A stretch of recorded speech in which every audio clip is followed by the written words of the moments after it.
seeks to align the governance and administrative mechanisms and also staffing protections of Kenya's County Assembly Service Boards, commonly abbreviated as CASBs, with those of the Parliamentary Service Commission at the national level. And it also seeks to fix key gaps in the Principal County Assembly Services Act number 24 of 2017, particularly around statutory procedures for suspensions, board member removals, as well as secondment rights. Some of the key provisions of this particular bill, including the statutory removal procedure for the County Assembly Service Boards, including petitions, that is, petitions for the removal of a board member must be formally submitted to the office of the respective clerk in a prescribed form. Also, the referral has to be done within 7 days of receiving a petition, that the Speaker must present it to the Assembly, which then commits it to an 11-member select committee tasked with investigating the matter within 10 days.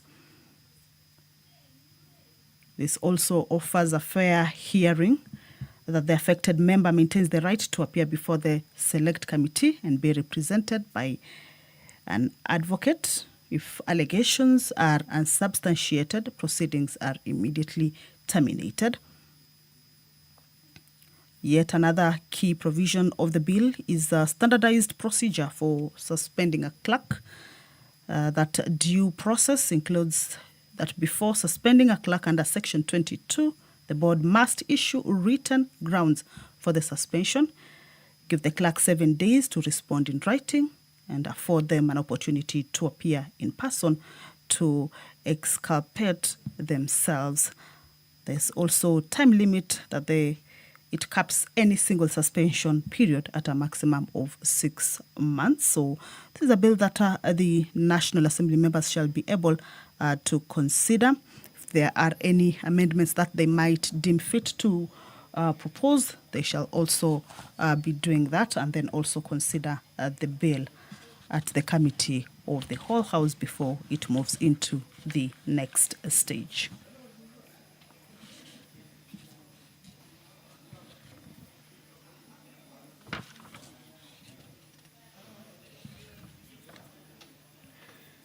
Well, the members of the National Assembly shall also this afternoon consider a bill that is sponsored by the Honorable Nominated Member Irene Mayaka. This is on the Sports Amendment Bill, a bill that is originating from the National Assembly, a bill number 5 of 2026, a bill that basically seeks to amend the Sports Act, specifically Cap 223, seeks to prohibit and criminalize manipulate of sports competitions, or rather manipulation of sports competitions. In this particular bill, there are amendments, including of Section 58 of the Act, to include appeals from Sports Kenya dealing with the manipulation of a sports competition in the jurisdiction of the Sports Tribunal. Also amending Section 4 of the Act to provide for investigation procedure and timelines as a function of the Sports Kenya.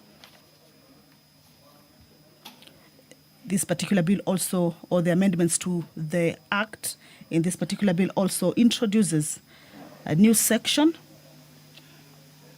that prescribes the offense of manipulation of sports competition.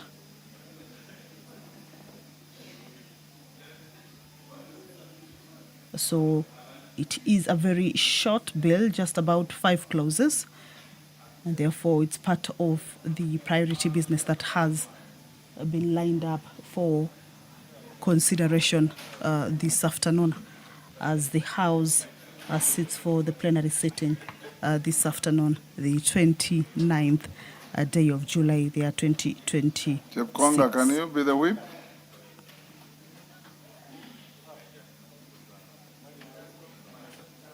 Yeah, can you wield the whip? Oundo, be the whip. Yes, yes, is allowed. You don't whip the chair budget, it's already here.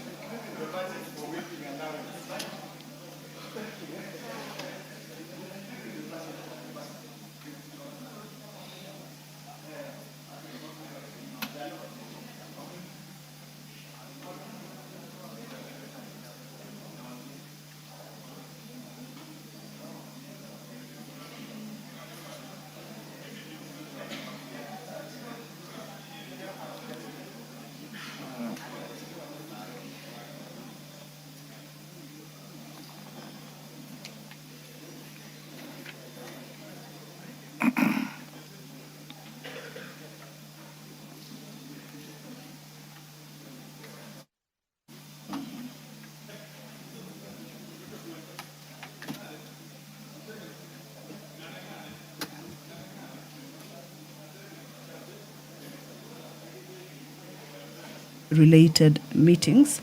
This is a motion that will be moved by the leader of the delegation that visited or attended that particular 151st assembly of the IPU.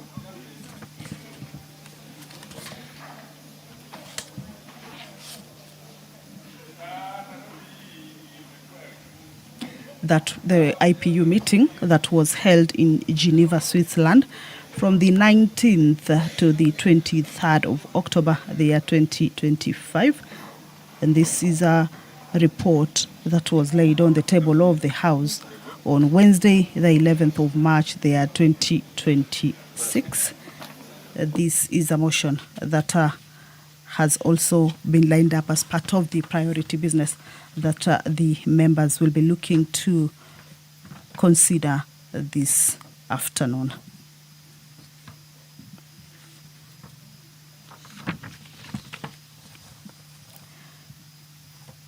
Another motion by the chairperson, Committee on Implementation, is also lined up for consideration. This regards the second report, basically, on the status of reports on petitions and resolutions that the House passed, or the committee passed, the House passed and was laid on the table of the House on Thursday, the 26th of October, the year 2023. This is a report on the status of reports on petitions and resolutions that are passed by the House.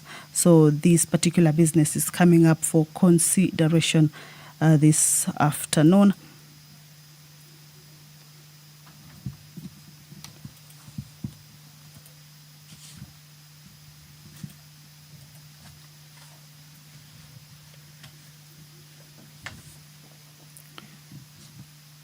The members of the National Assembly this afternoon shall also take into consideration yet another motion. This regards the proposal to amend the Consumer Protection Act. This is a motion by the Departmental Committee on Public Petitions.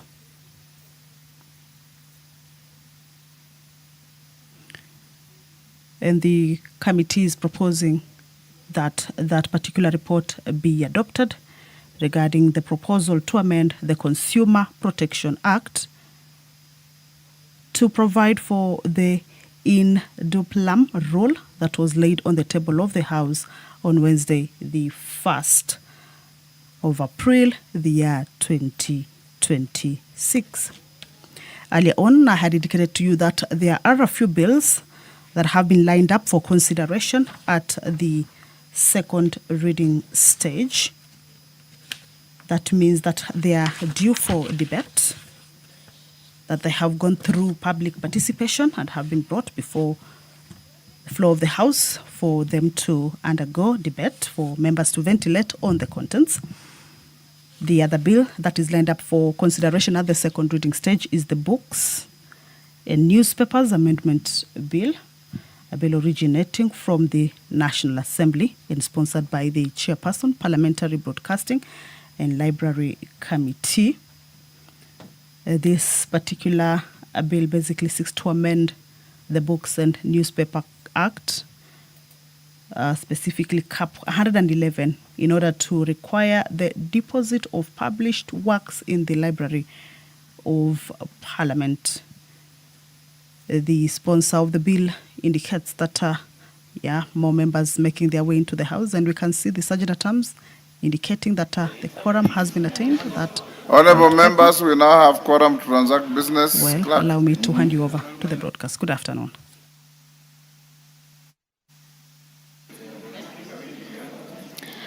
Order number 1, administration of oath. Order number 2, communication from the chair.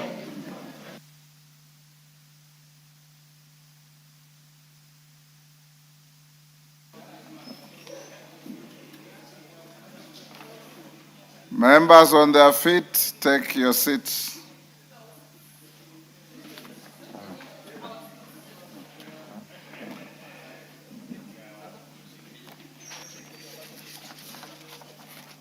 DK, take the nearest seat.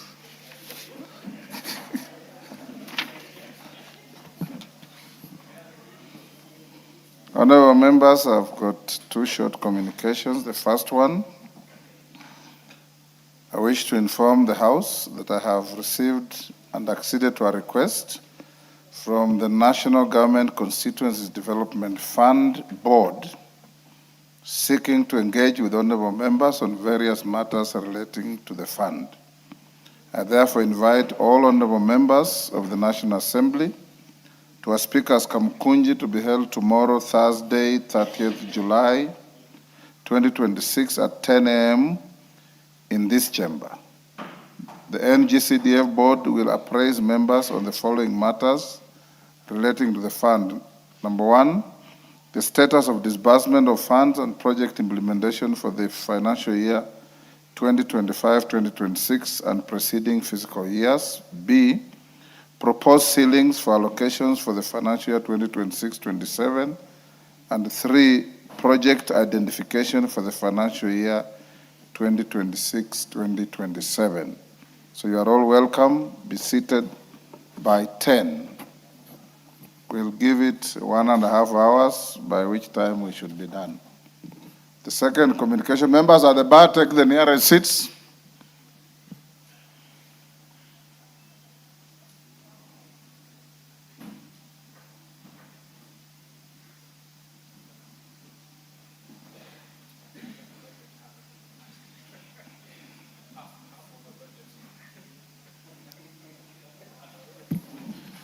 Honorable members, the second communication is on the appointment of Major Retired Bernard Muhindi Masinde as the 8th Chief Sergeant at Arms of the National Assembly.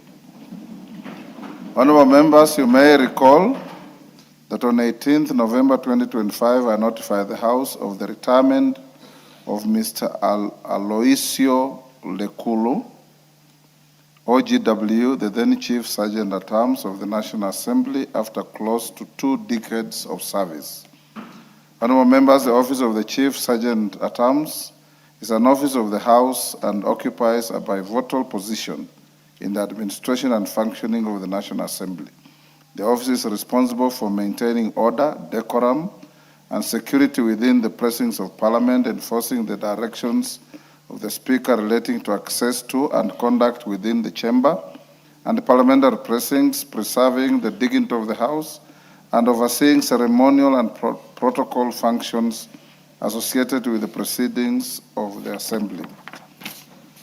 Honourable members, I wish to inform the House that following a competitive recruitment process, the Parliamentary Service Commission appointed Major Retired Bernard Masinde, NDCK, as the 8th Chief Sergeant at Arms of the National Assembly with effect from 1st July 2026. Honourable members, Major Retired Masinde possesses extensive experience in parliamentary administration, leadership, and institutional management. He's a strategic security and investigations professional with over 25 years of progressive leadership experience, spanning military command, national security operations, investigations, compliance enforcement, and institutional governance. He has served as the Deputy Chief Sergeant-at-Arms of the National Assembly for the last 12 years. Prior to joining Parliament, Major Retired Masinde served as a military observer with the United Nations Mission in the Democratic Republic of Congo, MONUC. In this capacity, he demonstrated exemplary distinction while deepening his expertise in multinational coordination, intelligence sharing, and investigative oversight. Honorable members, alongside the retired Masinde, the Parliamentary Service Commission also appointed Mr. Nicholas Emejen to the position of Director for Audit, Appropriations, and General Purposes Committee, and Mr. Stephen Mutungi as the Director of Hansard and Audio Services. On my behalf, and on behalf of the House and the Parliamentary Service Commission, I congratulate them for their appointment and extend to them our best wishes as they assume their new responsibilities. I'm confident that they will serve the National Assembly with professionalism, impartiality, and dedication while upholding the traditions, dignity, and values of Parliament. I thank you. While still on my feet, let me acknowledge in the public gallery Sekenani School from Narok West, Narok, Webuye SCK School from Webuye East, Bungoma. In the Speaker's Gallery, God Siboche Secondary School from Muriri, Migori.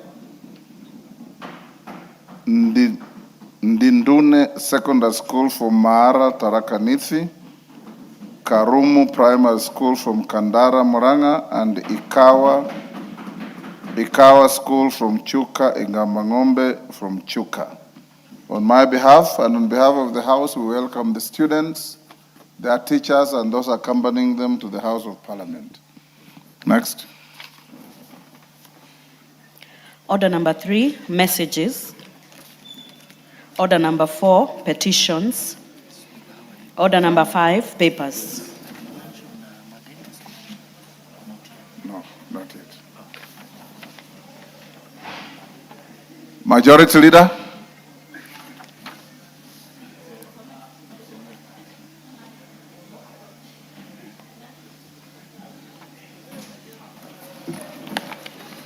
Member Faldai, you are the surrogate Majority Leader. It looks like, thank you. Go ahead. Honorable Speaker, I beg to lay the following papers on the table of the House today, Wednesday, 29 July 2026. First is report on the Auditor General and financial statements for the year ended 30th June 2025, and the certificates therein in respect of the following. 1, AIC Morop Girls Secondary School, Chogoria Girls High School, Enomatasiani Girls Secondary School, Karima Girls High School, Kenyanya Secondary School, Kaborok Girls Secondary School, Koelel Forces Academy, Kirobon Girls High School, Limuru Girls School, Mahiga Girls Secondary School, Meru School, Nakuru High School, Our Lady of Mount Carmel Mary Hill Girls High School, Pangani Girls School, St. George's Girls Secondary School, St. Matthias Mulumba Matinyani Boys School, and Stella Maris Othaya Girls High School. Secondly, reports of the Auditor General and financial statements for the years ended 30th June 2024 and 30th June 2025, and the certificates therein in respect of the following. 1 is Bavuni Secondary School, Gede Secondary School, JG Kiriaini Secondary School, Kenyatta High School in Mahiga, Kiriti Girls Secondary School, Lady of Fatima Chinga Girls Secondary School, Marafa Boys Secondary School, Masosa Mixed Secondary School, Isinya Boys Secondary School, and St. John's Girls Secondary School in Kilifi County. And finally, reports of the Auditor General and financial statements for the year ended 30th June 2023, 30th June 2024, and 30th June 2025, and the certificates therein in respect of the following. 1, Kitwe Girls Secondary School, Kiari Secondary School, Kirangari Boys Secondary School, Mbakalo Friends Secondary School, Moi Girls High School Kamusinga, Molo Secondary School, Nduberi Girls Secondary School, and St. Francis Girls High School, Mangu. Thank you, Honorable Speaker.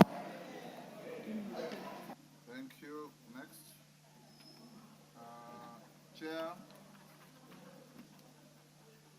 Chair, Budget and Appropriations, Honorable Atandi. Thank you, Honorable Speaker. Honorable Speaker, I beg to lay the following paper on the table of the House today, Wednesday, 29th July 2026. Report of the Budget and Appropriations Committee on its consideration of the County Government's Additional Allocation Bill, Senate Bill number 8 of 2026. Thank you.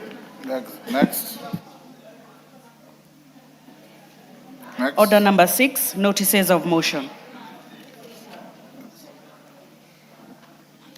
Chair, no, Member for Taraka, George Best. Thank you very much, Honorable Speaker. Honorable Speaker, I wish to give notice of the following motion on the establishment of a policy on the recruitment and remuneration of community health promoters on a permanent and pensionable basis. That aware that the community health promoters, who are popularly known as CHPs, play an integral role in the delivery of primary health care at the community level by providing basic health services, including health promotion and education, disease prevention and early detection, support for maternal and child health interventions, and community mobilization.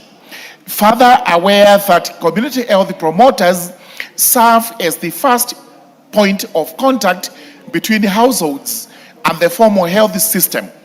Concerned that despite their important contribution to the realization of the universal health coverage and the attainment of the highest attainable standard of health under Article 43(1) of the Constitution, community health promoters continue to discharge these critical duties with inadequate facilitation and insufficient remuneration. Acknowledging that proper facilitation, motivation, and fair remuneration of community health promoters would enhance service delivery, strengthen preventive health care, and reduce pressure on health facilities. Cognizant of the fact that health policy is a function of the national government, now therefore this House resolves that the national government formulates and implements a policy framework to guide on the recruitment and remuneration of the community health promoters across the country. Thank you very much, Honorable Speaker. While on my feet, Honorable Speaker, this is quite an important motion. I appeal to you as the chair of the House Business Committee to actually give this priority. Thank you very much, Honorable Speaker. The request noted. Next. Order number 7, questions and statements. Request for statement, Umulher Harun. Is this response or request? Response.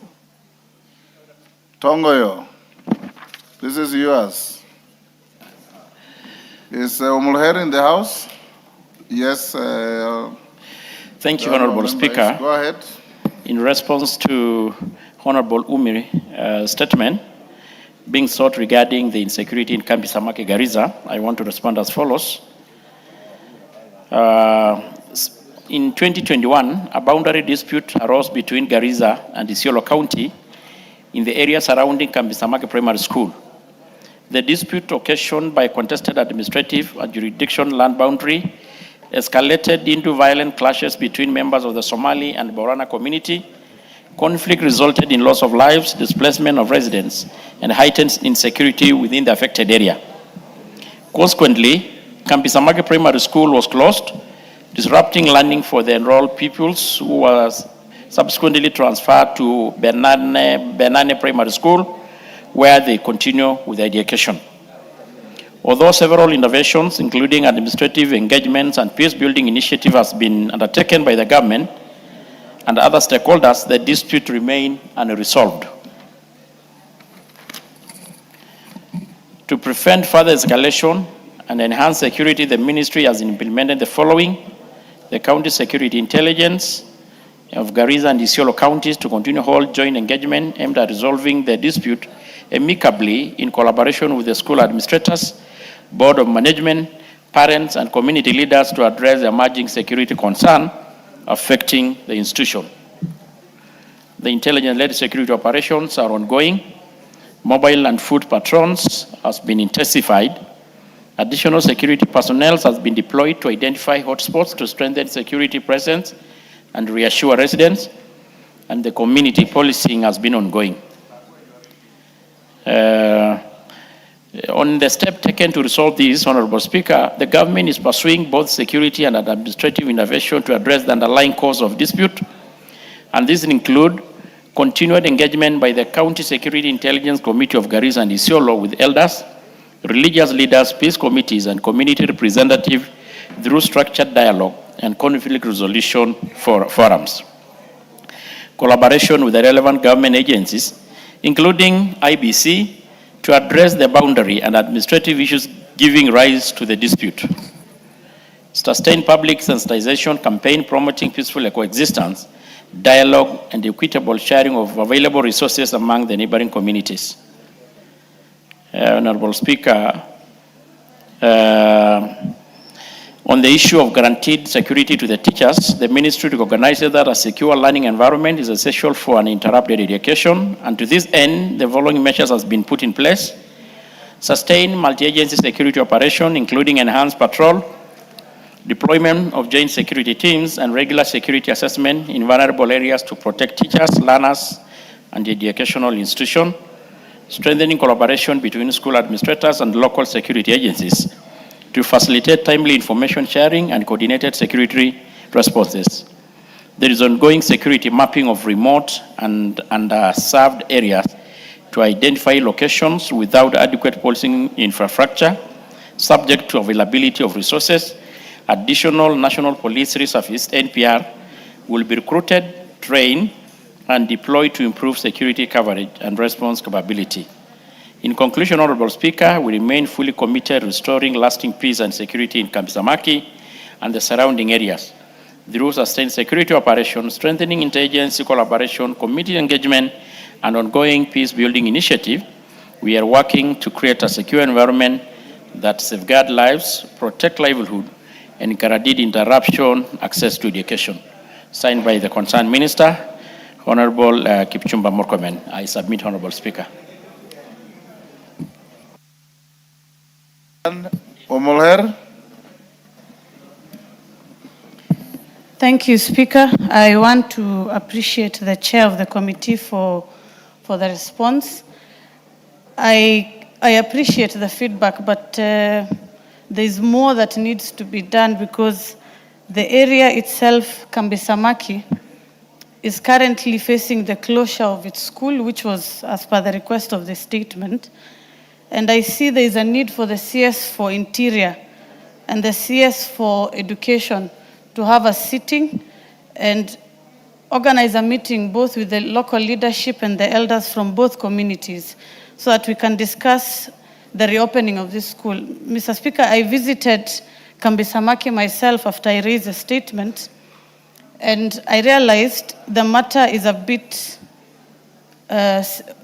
it's contentious because it also involves a boundary issue. And boundary issues now become a motive because it involves land that belongs to both Isiolo County and Garissa County. And for us to open the school and avoid any skirmishes and future wars and crises like what happened before, it is important that both communities sit down to be able to successfully open the school. Mr. Speaker, when I visited Kambisamaki, the officers on the ground requested that they get backup, and this is something the minister can look into because there is a banditry issue that is existing. As recent as 2 weeks ago, we had young men who were attacked by bandits and their animals taken away, Mr. Speaker, there is a need for extra platoons of officers to be added. They are both from the RDU unit and the anti-stock theft unit.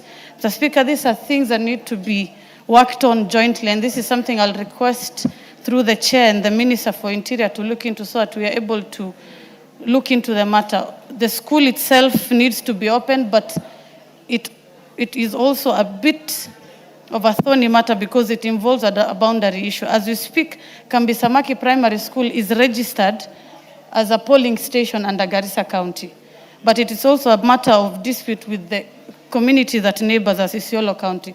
As at now, we don't have any conflict, but to avoid future conflict, Mr. Speaker, we must address both the boundary issue and the security issue so that the school can be reopened. That is something I picked up after I visited the site in itself and communication that the elders had given us.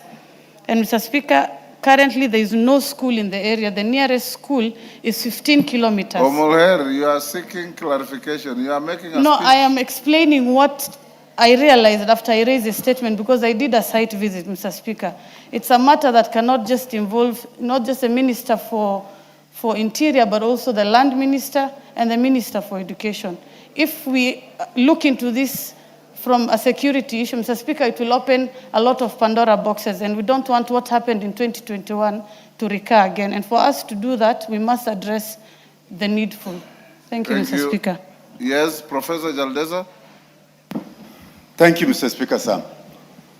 I need to appeal to our brothers and sisters from Northeastern to avoid encroaching on the Eastern Province.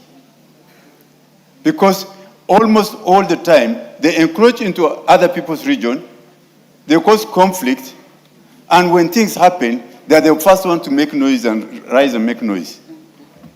The Kambisamaki area you are saying around Garbatula, Isiolo South, is part of Isiolo County. Why do people from Garissa want to invade Isiolo? Order, Professor. You are total out of order.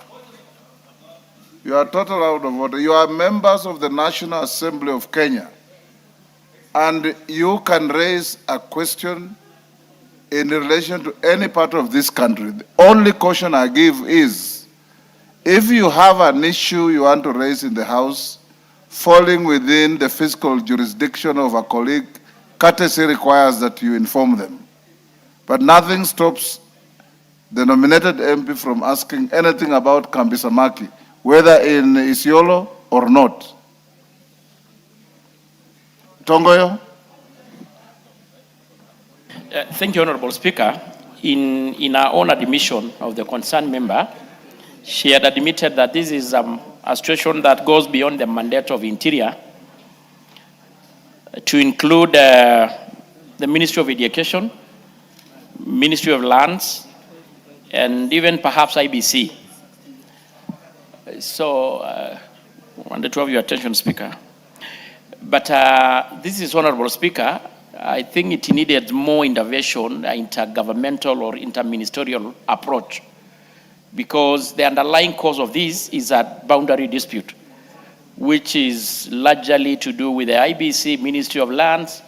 So, Honorable Speaker, and the part of Interior, I think on the intervention being put in place to address the security issue, not just on Kambisamaki, but largely in Garissa. We know the situation is fluid, and the rest of the northern part of the country, the ministry is doing anything possible. But Honorable Speaker, because I think you submitted the interruption, this is something that needs more beyond the scope of Ministry of Interior. It's a cutting cross issue. We need the Ministry of Education, IBC, Lands. So maybe you need your indulgence, Honorable Speaker, on the best approach to this.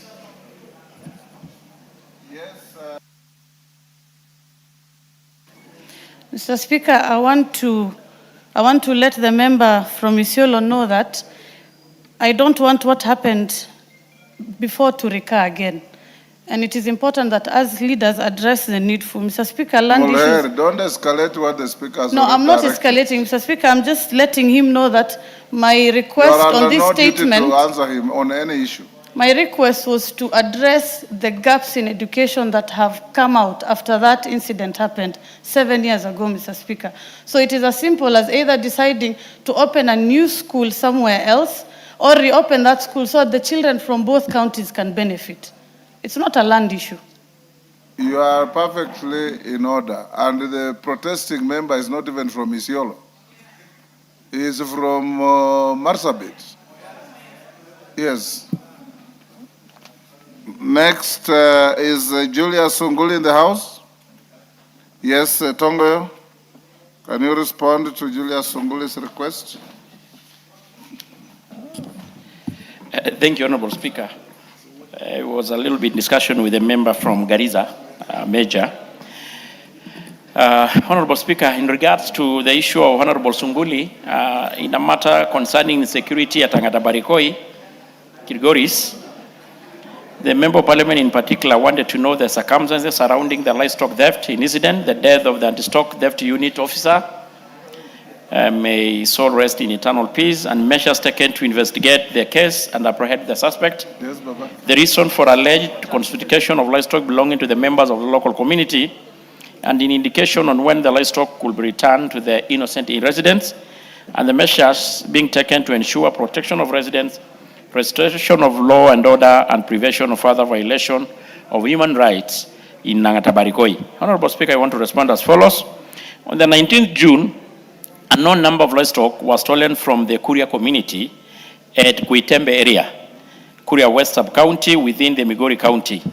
A contingent of police officers drawn from the Angata Barikoi Police Station, Angata ASTU, responded promptly with the aim of recovering the livestock and apprehending the perpetrators. The officers encountered about 40 suspected cattle rustlers armed with automatic rifles and Keturo area, Ngedale location. A fierce exchange of gunfire ensued between the two parties. During the confrontation, a police officer, number 114287 APC Joseph Owino, attached to Angata Barikoi ASTU, sustained a gunshot wound on his back near his hip joint. The officer was evacuated from the scene and rushed to Angata Barikoi Health Center, where he was pronounced dead on arrival. His body was moved to Transmara West mortuary for preservation pending postmortem examination, and the incident was booked at Angata Barikoi Police Station, Vido bin number 519 of 2026 at 19 hours. On the 20th June, 2026, the postmortem examination was conducted on the body of the deceased, and the pathologist formed the opinion that the cause of death was massive hemorrhage secondary to penetrating abdominal wound sustained from the back. An inquiry file was opened to establish the circumstances surrounding the shooting and subsequent death of the officer. On the second reason for alleged confiscation of the livestock, there is no record, Honorable Speaker, of any livestock having been recovered or confiscated by the police, and no livestock is being held at Angata Barikoi Police Station or by ASITU, camp awaiting release to the members of the public. Meanwhile, effort to trace and recover the stolen livestock and apprehend the perpetrators remain ongoing. That was by the time of writing of this report. And the situation is calm, Honorable Speaker, I can confirm. I am from that area as well. Honorable Speaker, following the incident of the 24th, the Cabinet Secretary for Interior, accompanied by the Governor of Narok, and the elected leaders from the Transmara, to include the member who raised the question, and the area senator, and other leaders, engage members of the local community with the aim of promoting peace, coexistence, and de-escalating tension arising from the incident. The Cabinet Secretary directed that all civilians in possession of the legal firearms to surrender them. In addition, the following measures have been undertaken to restore normalcy and safeguard the resident. Security agencies have been intensifying foot and mobile patrol. There is intelligent gathering operation ongoing to deter criminal activities and to prevent further insecurity and facilitate the recovery of the stolen livestock. Engagement of the community leaders, elders, and stakeholders to promote peace and dialogue. And all security operations in Angata Barikoi are being undertaken in strict adherence to the Constitution of Kenya, the National Police Service Act, and applicable human rights standards. I submit, Honorable Speaker. Yes, Julia Sunguli. If you are satisfied, we can let Mr. it Speaker, lie. I wish to thank the chairman of the Committee for Internal Security for his report and answer. I wish to confirm, Mr. Speaker, that as soon as we asked the question, the responsible Cabinet Secretary, Honorable Kipchumba Murkomen, went to Angata Barikoi together with all of us and introduced certain measures that have since cooled the area. The situation is under control. Particularly, Mr. Speaker, the GSU camp was reintroduced at the border, and this has actually been very effective. Only yesterday, about 12 cows were stolen from the area of Ngendalel, and unlike in the past, the police, the people from Kilgoth, Transmara, were able to cross to Kuria without a problem, and the GSU, together with the citizens, recovered 8 of those cows. The situation still remains, of course, an area to be watched because it is fragile. It's a border area. It borders Kenya and Tanzania. It borders the Kuria and the Kipsigis and the Maasai. It's a trigonometrical area that requires constant management. But I'm grateful that the minister has been able to do that, and I wish and I think that the chairman has given a satisfactory answer. Thank you. We leave it lie there.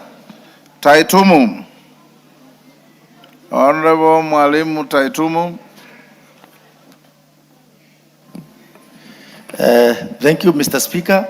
I arise to make a personal statement regarding the passing on of my late beloved father, Mr. Patrick Ntwanaiba Baikelanya.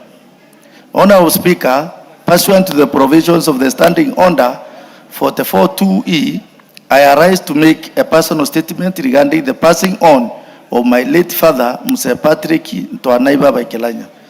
Honorable Speaker, Mr. Patrick Baikelanya rested on 4th July 2026 after a glorious and well-lived life that was just 2 years to centenary. The death of my father leaves a void that no one can adequately capture. A father is a pillar, a compass, and a quiet strength behind a son's every step. Irrespective of the son's age, at the time of the demise of my father, without doubt, the news of his passing on overcame our family with immense grief. To us, it was an end of an era, yet the messages of condolences that poured from every corner of this country, led by His Excellency the President, Dr. William Ruto, CNGH, the Deputy President, His Excellency Professor Kithure Kindiki, NGH, the Speaker of this Honorable House, Right Honorable Dr. Moses Masika Wetangula, NGH MP, and various members of this Honorable House gave us the strength to accept the God's will and accord Muse a befitting send-off in honor of his life and legacy. Honorable Speaker, I wish to record my deepest gratitude to His Excellency the President, Dr. William Ruto, for his message of comfort, the support extended to my family during this period of mourning. I am profoundly honored by the President's humility to have created time out of his busy schedule of the national duty to grace the funeral of my late father in Igembe North on the 11th July 2026. This Ngesa reaffirmed the President's firm belief in the values of compassion and solidarity that defines his leadership. I equally extend my heartfelt gratitude to you, Honorable Speaker, for the messages of condolence and the support that you accorded our family. The House leadership and my colleagues, members in this House, for personally reaching out and condoling with us both here in Nairobi and at our rural home in Igembe North. I am also grateful to the people of Igembe North, the community leaders, the church, the bonda operators, the traders, the farmers, and the youth who rallied around my family with the prayers, moral support, and material contributions to ensure my father was given a dignified send-off. To the Kilanje who ministered to us and to the elders who guided the rites according to our customs, I say thank you and God bless you. On behalf of the family of the late Mr. Patrick Twanaiba Kilanya, I record our deepest gratitude and pray that his soul finds eternal peace in heaven. I thank you, Honorable Speaker. Thank you, Honorable Taitumo. May Mze's soul rest in eternal peace, and may your family have peace at this time. Honorable members, I acknowledge in the Speaker's gallery Uhuru Estate School from Embakasi, West Nairobi, Kakawa Primary and Junior School from Mbere South, Embu,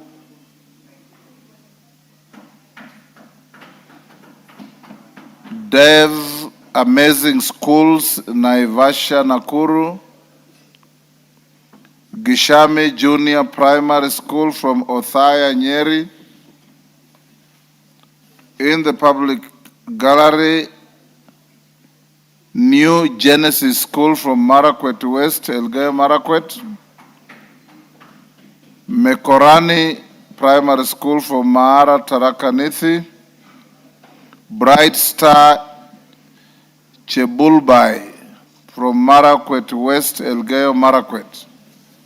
On my behalf and on behalf of the House, we welcome the students, their teachers, and those accompanying them to the House of Parliament. Major Deko, member for Garissa Town. Thank you, Honorable Speaker. Honorable Speaker, I rise to remind you or to remind the House that about 2 months ago I requested for a statement, and which was brought to the answer was brought to the House regarding a police officer, Adan Haret Loss, who went missing for the last 3 years or so. Chairman Tongoyo, that reminder is directed at you. Yes, and you promised that the chair of the Committee of Internal Security was to avail the Cabinet Secretary to a committee meeting so that we raise the issue. It's important to note, Honorable Speaker, that the answer that was provided here was not read on the floor of the House after consultation with the chair and myself and yourself, that it was not adequate. So the minister was supposed to appear in a committee meeting so that we address those issues. Up to now, we have no response from the chair. Tongoyo, when is the minister appearing before your committee? Honorable Speaker, if you may recall, when we were just about to break for recess, I did report to this House that the minister could not appear because he was attending a cabinet meeting. And to that effect, we have written again today a letter to ask him to appear next week but one. Okay. And Honorable Speaker, it's not just his question or statement rather. There were quite a number, more about 13 or so. So I call upon the colleague to be a bit patient, because we are trying to do anything possible to ensure that the minister will appear and we transact all these before the plenary of committee. When is your next appearance? It's a Thursday, next week. Thursday after next week? Exactly. We are trying to avoid Tuesday so that he does not get excuses or other is probably of cabinets. So, Deco? We have got equally a big pressure. And make sure you inform the honorable member accordingly. Yes. Next order. Yes, hold on. Honorable Emathe. Yes, Honorable Emathe. Give him the mic.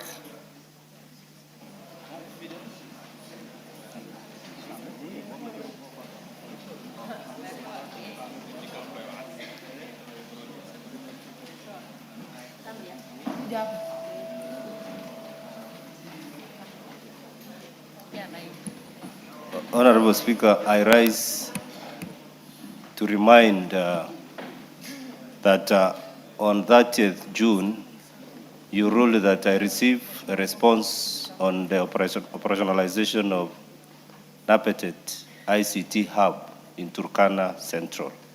This ICT Hub was completed under World Bank, implemented by Kenha, in 2023.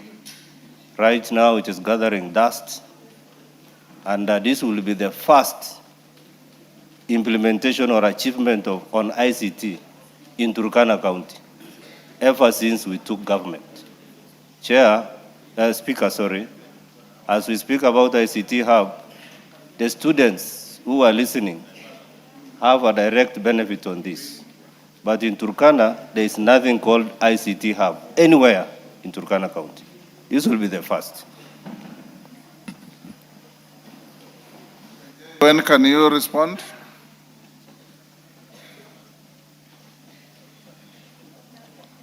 Give to KJ the mic.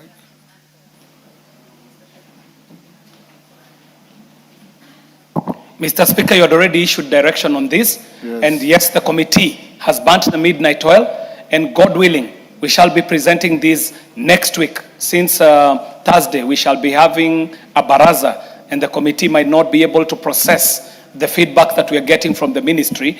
And Mr. Speaker, it is only just a slight correction that in the whole plan of the digital superhighway, Turkana is one of the biggest beneficiaries with the connection of the fiber optic cable that connects our republic to the South Sudan Republic. And even more advancement has been made in such a way that we have taken cognizance of the border issues at the Elmi Triangle, which has allowed for us to have two cables, a Kenyan cable going up to where Kenya believes our border gets to, and also another cable, the one coming from South Sudan, proceeding to where Sudan would want to contest the borders to. So, Honorable Speaker, it is a great question that the Honorable Member brought to the House, and it impacts on very many other members. And so, we shall be presenting a very comprehensive response, God willing, this coming week. Thank you very much, Mr. Speaker. Yes, thank you, KJ. Next order. Order number 8, motion, consideration of a petition on the management of hemophilia and other bleeding disorders. Okay. Question to be put. Members on their feet, take your seats. CPA, take your seats.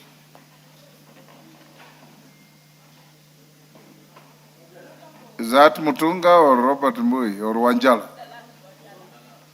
Take your seats. Thank you. Honorable members, I'll now put the question at order number 8, which is that this House adopts the report of the Departmental Committee on Health on its consideration of the public petition number 01 of 2026 regarding management of hemophilia and other bleeding disorders among patients and children in the country, laid on the table of the House on Tuesday, 23rd June 2026. As members of that opinion say aye. Will those of the contrary opinion say nay? The ayes have it. Order number 9, the County Assembly Services Amendment Bill, Senate Bill number 34 of 2023, second reading. Chairperson, Departmental Committee on Labor. Is that Karemba? No. Who is the chair? Ken Chonga, where is he?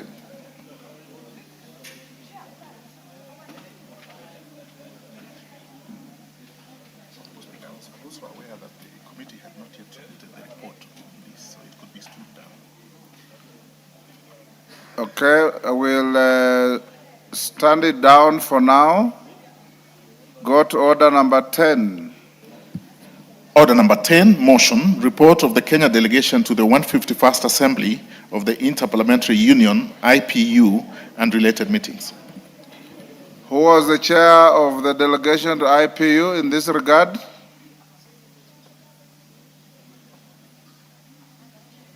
Who is it? Irene Mayaka, is it you? No. Mili Mabona? Mili Odhiambo is not here. Go to next order.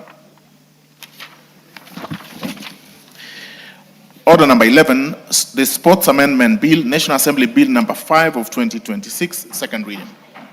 Irene Mayaka, are you ready to move this bill?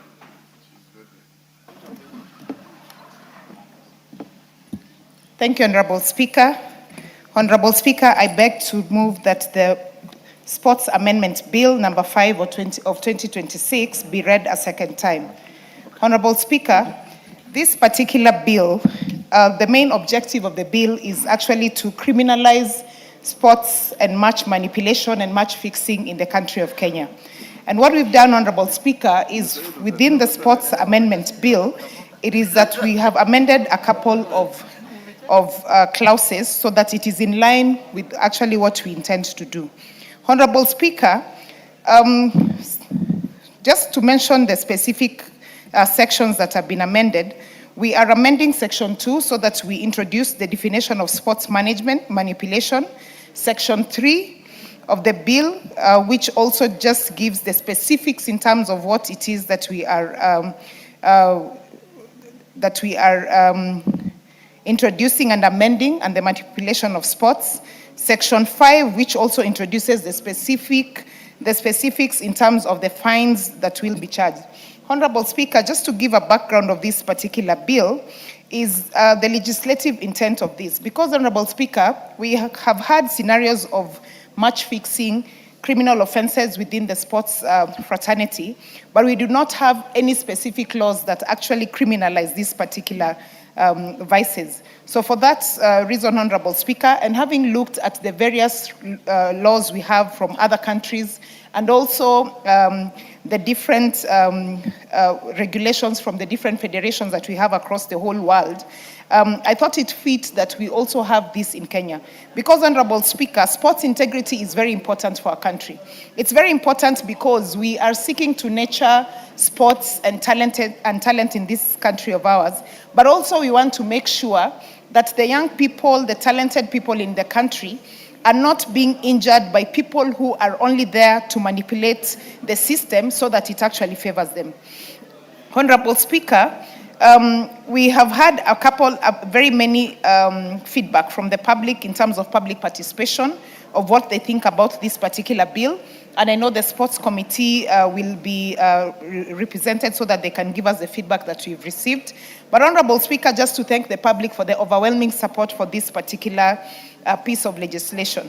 The background of this, Honorable Speaker, is foundation of sports. Sports is based on fairness, transparency, and public confidence. Integrity is currently at risk.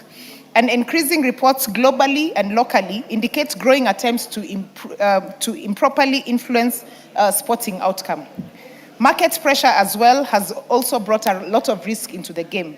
National interests, Honorable Speaker, this is also to protect the integrity of athletics, clubs, funds, and sponsors as well. Honorable Speaker, the legal context and the existing gaps. Regulatory deficit. If you look at the current Sports Act Cap 223, it does not contain any explicit provisions to criminalize sports manipulation. Enforcement barriers. Current mechanisms rely on association-level disciplinary action, which lack the weight of criminal law. And, Honorable Speaker, on this particular one, we are finding that most of the federations in this country, whether it is the Football Federation, the Basketball Federation, Netball Federation, Volleyball Federation, or the athletics part of it, when they are faced with such issues, they only do investigations within the federation, which is really not giving any particular third-party aspect or making sure that there's actual fairness where there's a criminal case.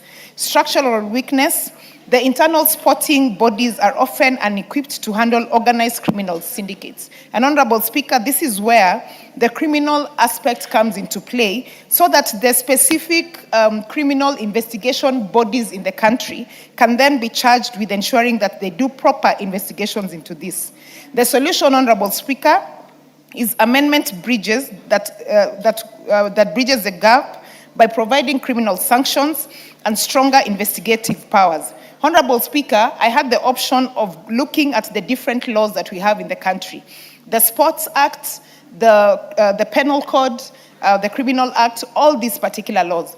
But it was actually easier for us to amend the Sports Act Cap 2023 so that we ensure that the definition of manipulation is put in place, the criminal aspect is put in place, and the offenses are also put in place in one particular law. Honorable Speaker, looking at the current Kenyan legal framework, The Sports Act of 2013 governs sports administration but contains no explicit match-fixing offenses in our country. If you look at the Penal Code, Cap 63, it covers general fraud, e.g. Section 315, which covers matters to do with cheating, but has no dedicated match-fixing provision. If you look at the Anti-Doping Act, it focuses on banned substances, but nothing to do with match manipulation.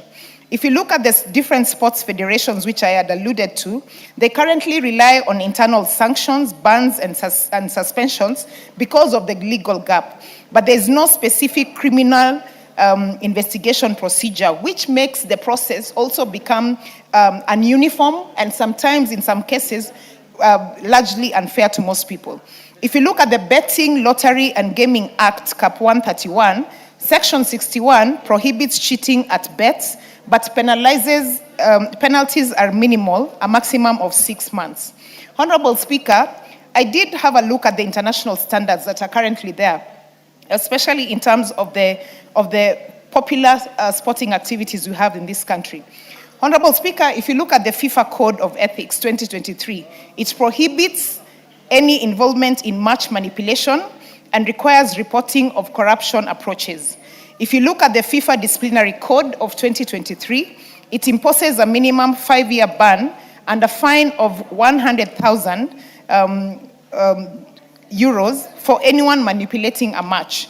If you look at the Macaulay Convention 2019, Honorable Speaker, and I know you're aware of this because you're a sports person, First International Treaty on Sports Manipulation, it urges states, sports bodies, and betting operators to cooperate and to prevent, detect, and sanction fixed competitions. Honorable Speaker, a case study of some of the countries that do have criminalizing of match-fixing laws in their countries. I give an example of Italy. The Italian laws 401/198 criminalizes fraud in sports competition, offering, promising, or accepting money or other advantages to alter any event's outcome. Penalties include 2 to 6 years imprisonment and fines for match fixing.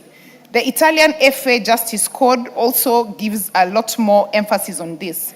Notable example is the 206 Calipoli scandal, which saw some top clubs and officials face sporting criminal sanctions. And Honorable Speaker, if you remember the very famous story of some of the famous clubs like Juventus, which had to actually be relegated, some of the very stringent cases that actually made some of these big clubs fall.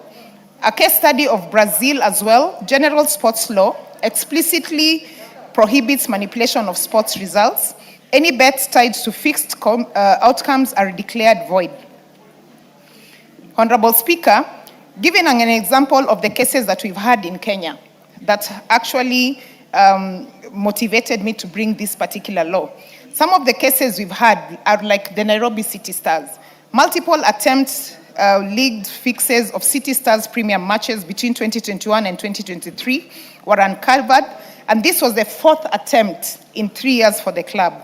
In 2023, police arrested 3 suspects, Kenyan, Ugandan, and Russian, after sting operations that had offered City Star players a huge sum of money so that they can throw away the match. And Honorable Speaker, if you go into the YouTube channel and just look at some of the cases that we've had, especially in our country in Kenya in terms of match fixing, they're very sad cases because they have resulted in killing dreams for young people who really want to do their best in this particular field. The legal foundation and definition of manipulation, Honorable Speaker, as I said, Clause 3 empowers Sports Kenya with statutory authority. It gives a definition of what the unified reporting hub could look like, interagency collaboration, authorities, joint investigation between Sports Kenya and national investigation agencies, statutory timelines, requiring that all investigations to be concluded within a strict 6-month period to ensure efficiency in justice, systemic oversight, centralizing the monitoring of sports integrity under a single accountable statutory bodies. The penalties that we've introduced, Honorable Speaker, and I know we had a lot of feedback from the public in terms of they feel like the penalties that I had introduced are not stringent enough. And so, Honorable Speaker, without preempting debate, the Sports Committee will be represented and they'll give us an account of some of the feedback that they did receive from different Kenyans. Honorable Speaker, in terms of professional consequences, bans and forfeitures, again, very important. One of the amendments that I have introduced is match forfeiture, organizational ineligibility, lifetime prohibitions, and disciplinary harmony. Honorable Speaker, the strategic impact, accountability, and national reputation.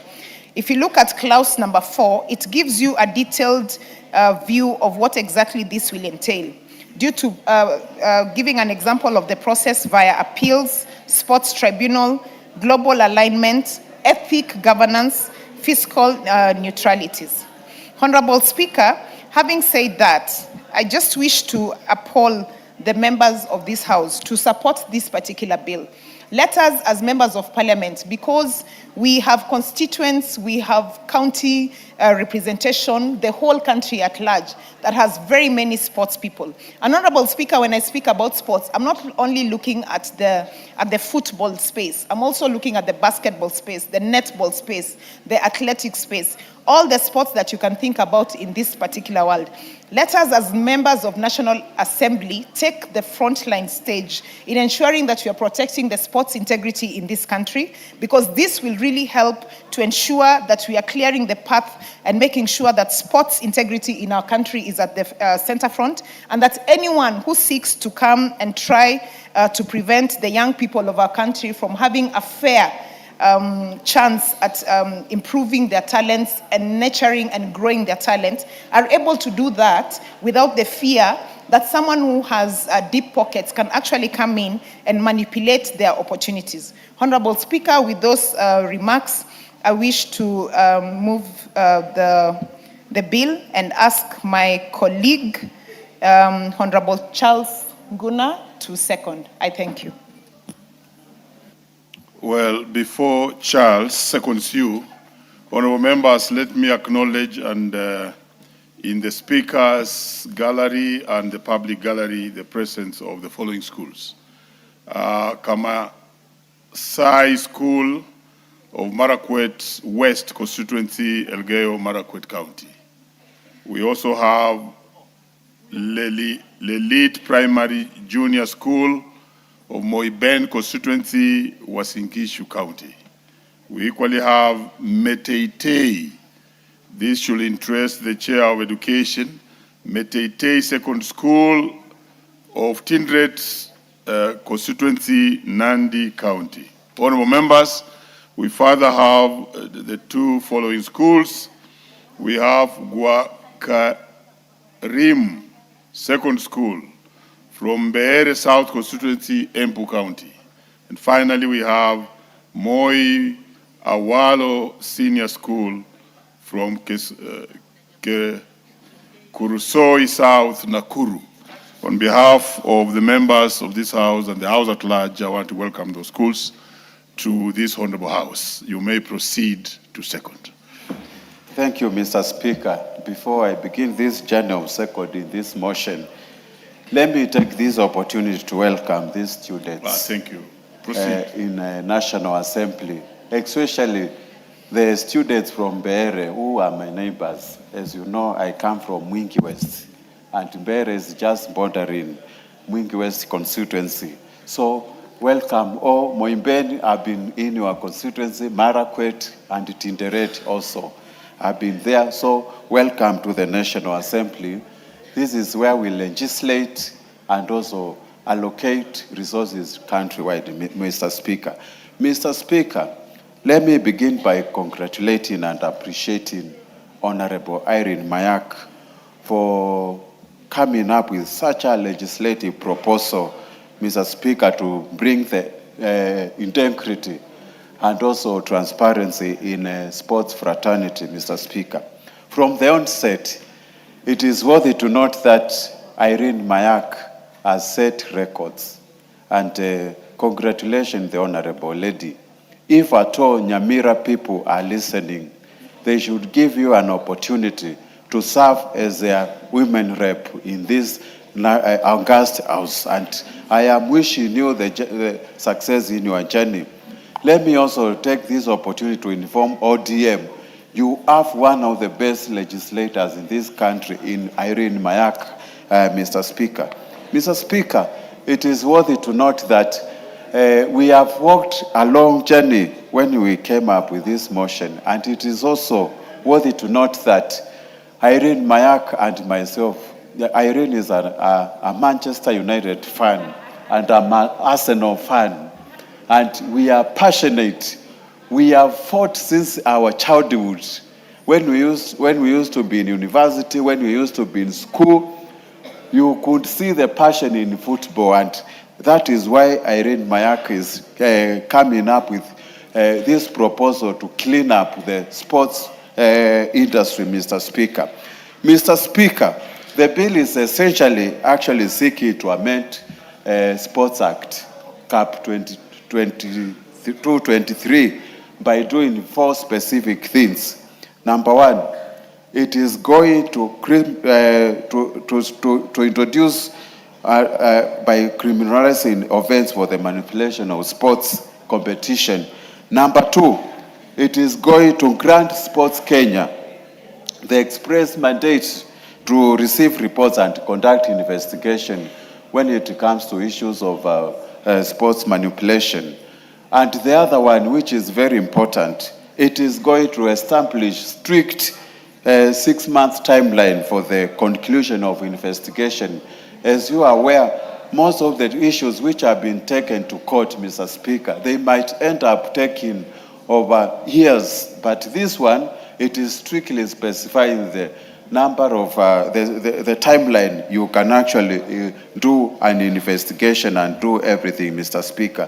The 4th issue, it is going to provide for severe penalties, including the imprisonments, fines, and forfeiture of the gains, Mr. Speaker. Mr. Speaker, athletes and clubs, even fans and sponsors, always advocate for fairness and transparency as far as competitions are concerned. And this bill, Mr. Speaker, we noted that there is existing gaps in the current legislation. When it came to the issues of regulatory deficit, the existing gap, this gap does not contain explicit provision to criminalize sports manipulation. That is why we want this bill to pass. Then, of course, the current mechanism relies on association level and disciplinary actions which lacks the weight of criminal law, Mr. Speaker. And if you look at the current situation, of course, Sports Act 2013 governs sports administration, but does not explicitly explain the issues of match fixing offenses in our nation. Mr. Speaker, the penal code, which is Cap 63, covers general fraud like cheating, which is, but has no dedicated match fixing provision. And that is why we want some of these issues to be addressed in this bill. Mr. Speaker, we have been dealing with the issues of anti-doping, and it covers only bans. We have seen so many athletes being banned, but it does not actually explicitly explain issues of match manipulation, and that is why we want to come up with this. Mr. Speaker, the sports federations, which actually in Kenya we have around 40 now, currently rely on internal sanctions, but it lacks the legislative gaps there. And that is why we are seeking to align this legislative proposal with international standards. If you look at the FIFA regulation, the FIFA Code of Ethics, it prohibits any involvement in match manipulation and requires reporting of corrupt approaches. But here in Kenya, do we have it? That is why we want to align the proposal, the proposed amendments to this Cap 223 to align with the FIFA Codes of Conduct. Mr. Speaker, while Irene Mayak did so much research, she researched in Italy, she has also done in Brazil, which is the record time orders, 5 times World Cups. And congratulations to Spain for winning the recent World Cup. It actually, in Brazil, any involvement with match manipulation amounts to 2 or 6 years in prison. But here in Kenya, we don't have. We are proposing anyone who is found of guilt of sports manipulation will face either 2 to 6 years of imprisonment or a fine of not more than 1 million shillings, Mr. Speaker. Some of these issues we have proposed here and legislative proposals align to other international standards. And Mr. Speaker, with those few remarks, I fully support this motion and urge members of this August House to please support it so that we can bring integrity in our sports fraternity. Thank you, Mr. Speaker. Very well seconded. Honourable members, I now do propose the question, which is that the Sports Amendment Bill, National Assembly Bill number 5 of 2026, be now read a second time. Yes, Leader. Mr. Speaker, thank you very much. And I want to first congratulate the Honorable Irene Mayaka as I take on to support her bill, the Sports Amendment Bill 2026. Honorable Speaker, this is a very fundamental piece of legislation in the sports fraternity. Mr. Speaker, this piece of legislation will revolutionize how sports administration, how sportsmen, how teams, how sports administrators behave in the space within which they are operating.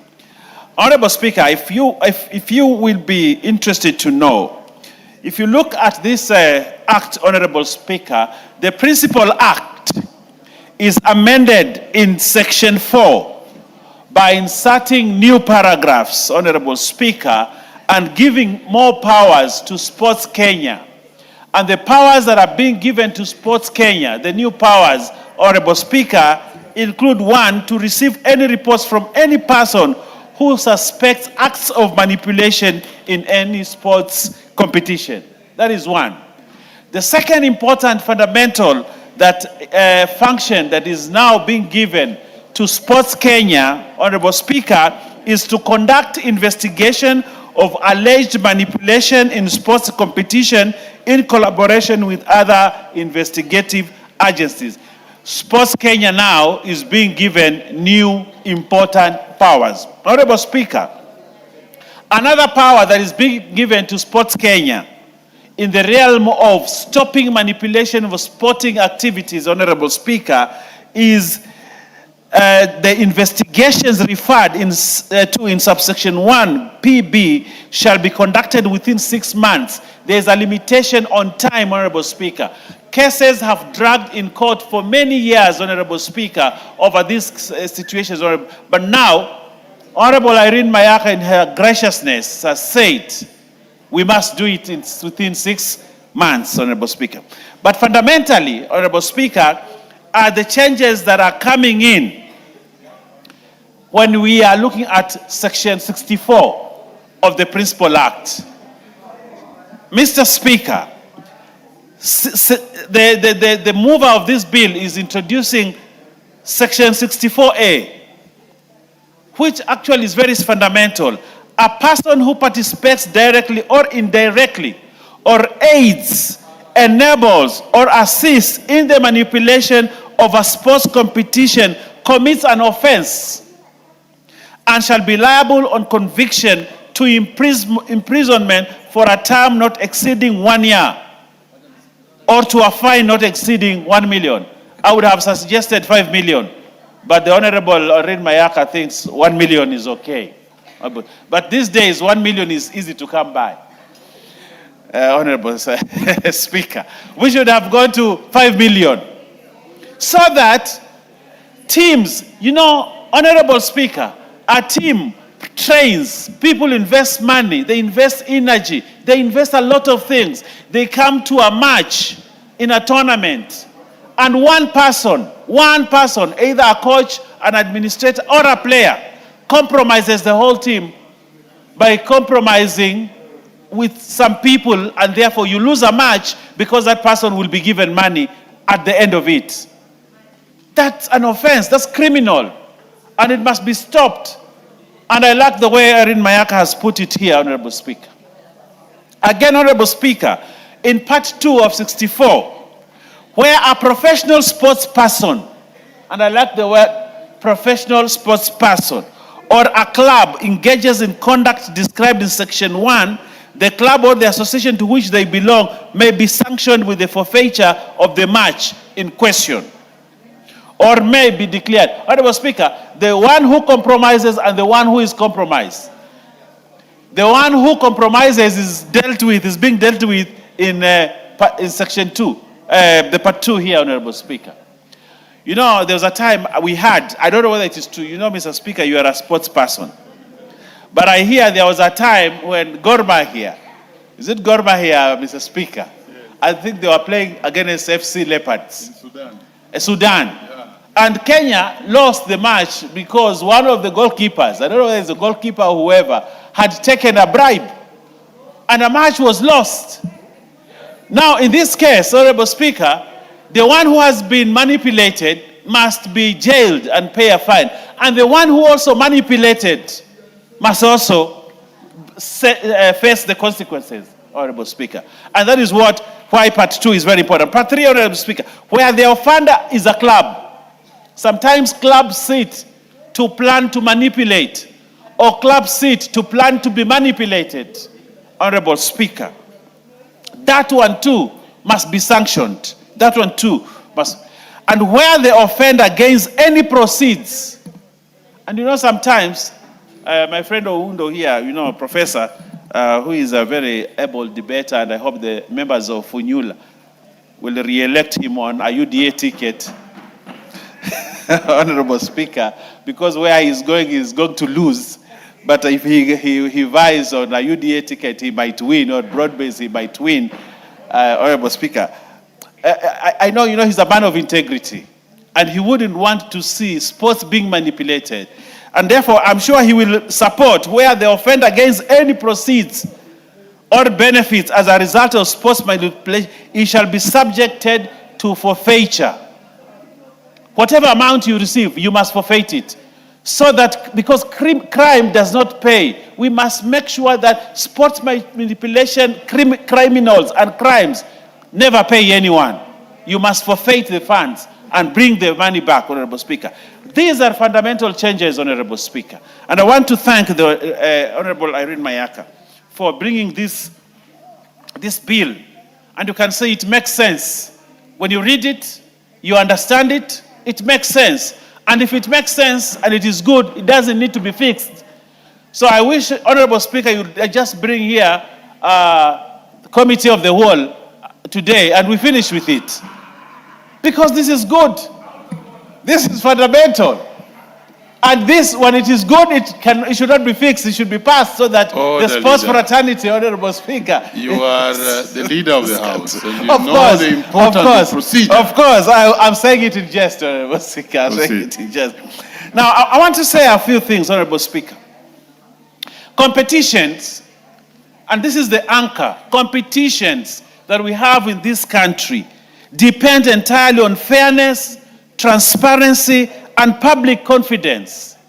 And when we bring in issues of someone being compromised, Honorable Speaker, then we lose the issues of fairness, transparency, and public confidence. Those guys out there, the sports people in football, in basketball, in athletics, in any other kind of sport, Honorable Speaker, that allow themselves to be manipulated or to manipulate others are killing sports. The spirit of sports, the spirit of fairness, the spirit of transparency, the spirit of public confidence, Honorable Speaker, they kill it. And Honorable Speaker, the risk is that We are killing those young people that work so hard. We are killing their spirit. We are killing sportsmanship, Honorable Speaker, and this must be stopped. And I like that today the Honorable Irene Mayaka is putting the first roadblock towards ensuring that no one ever goes into that kind of realm, Honorable Speaker. So, Mr. Speaker, sometimes market pressures, right now with Sports Pesa, with all these new betting companies coming in, Honorable Speaker, they can actually easily manipulate young people that they may compromise a match or a game or a sport just because they want someone to win big in a betting event, Honorable Speaker. And this law actually comes at such a good time. Honorable Speaker, you know I'm on fire. And please don't switch on the microphone for me. So, Honorable Speaker, Leader, it is very... please wind up. It is very important, Honorable Speaker, that we bring integrity into sports. When we bring integrity in sports, Honorable Speaker, people will want to be in that space. They will compete fairly and will see talent.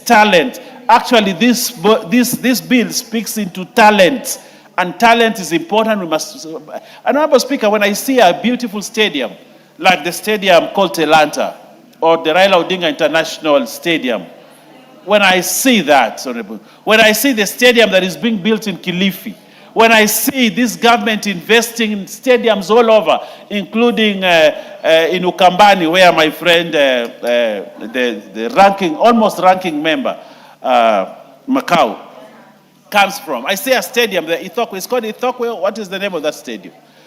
When I see stadiums being built, I see this country is investing in sports. It is investing in talent. It is investing in young people. And because of that, we have to protect sportsmen, young sportsmen and young sports ladies, Honorable Speaker, out there to make sure that we bring integrity into sports and we allow people to thrive in sports. With those many remarks, Honorable Speaker, I support this bill and I want to thank and congratulate.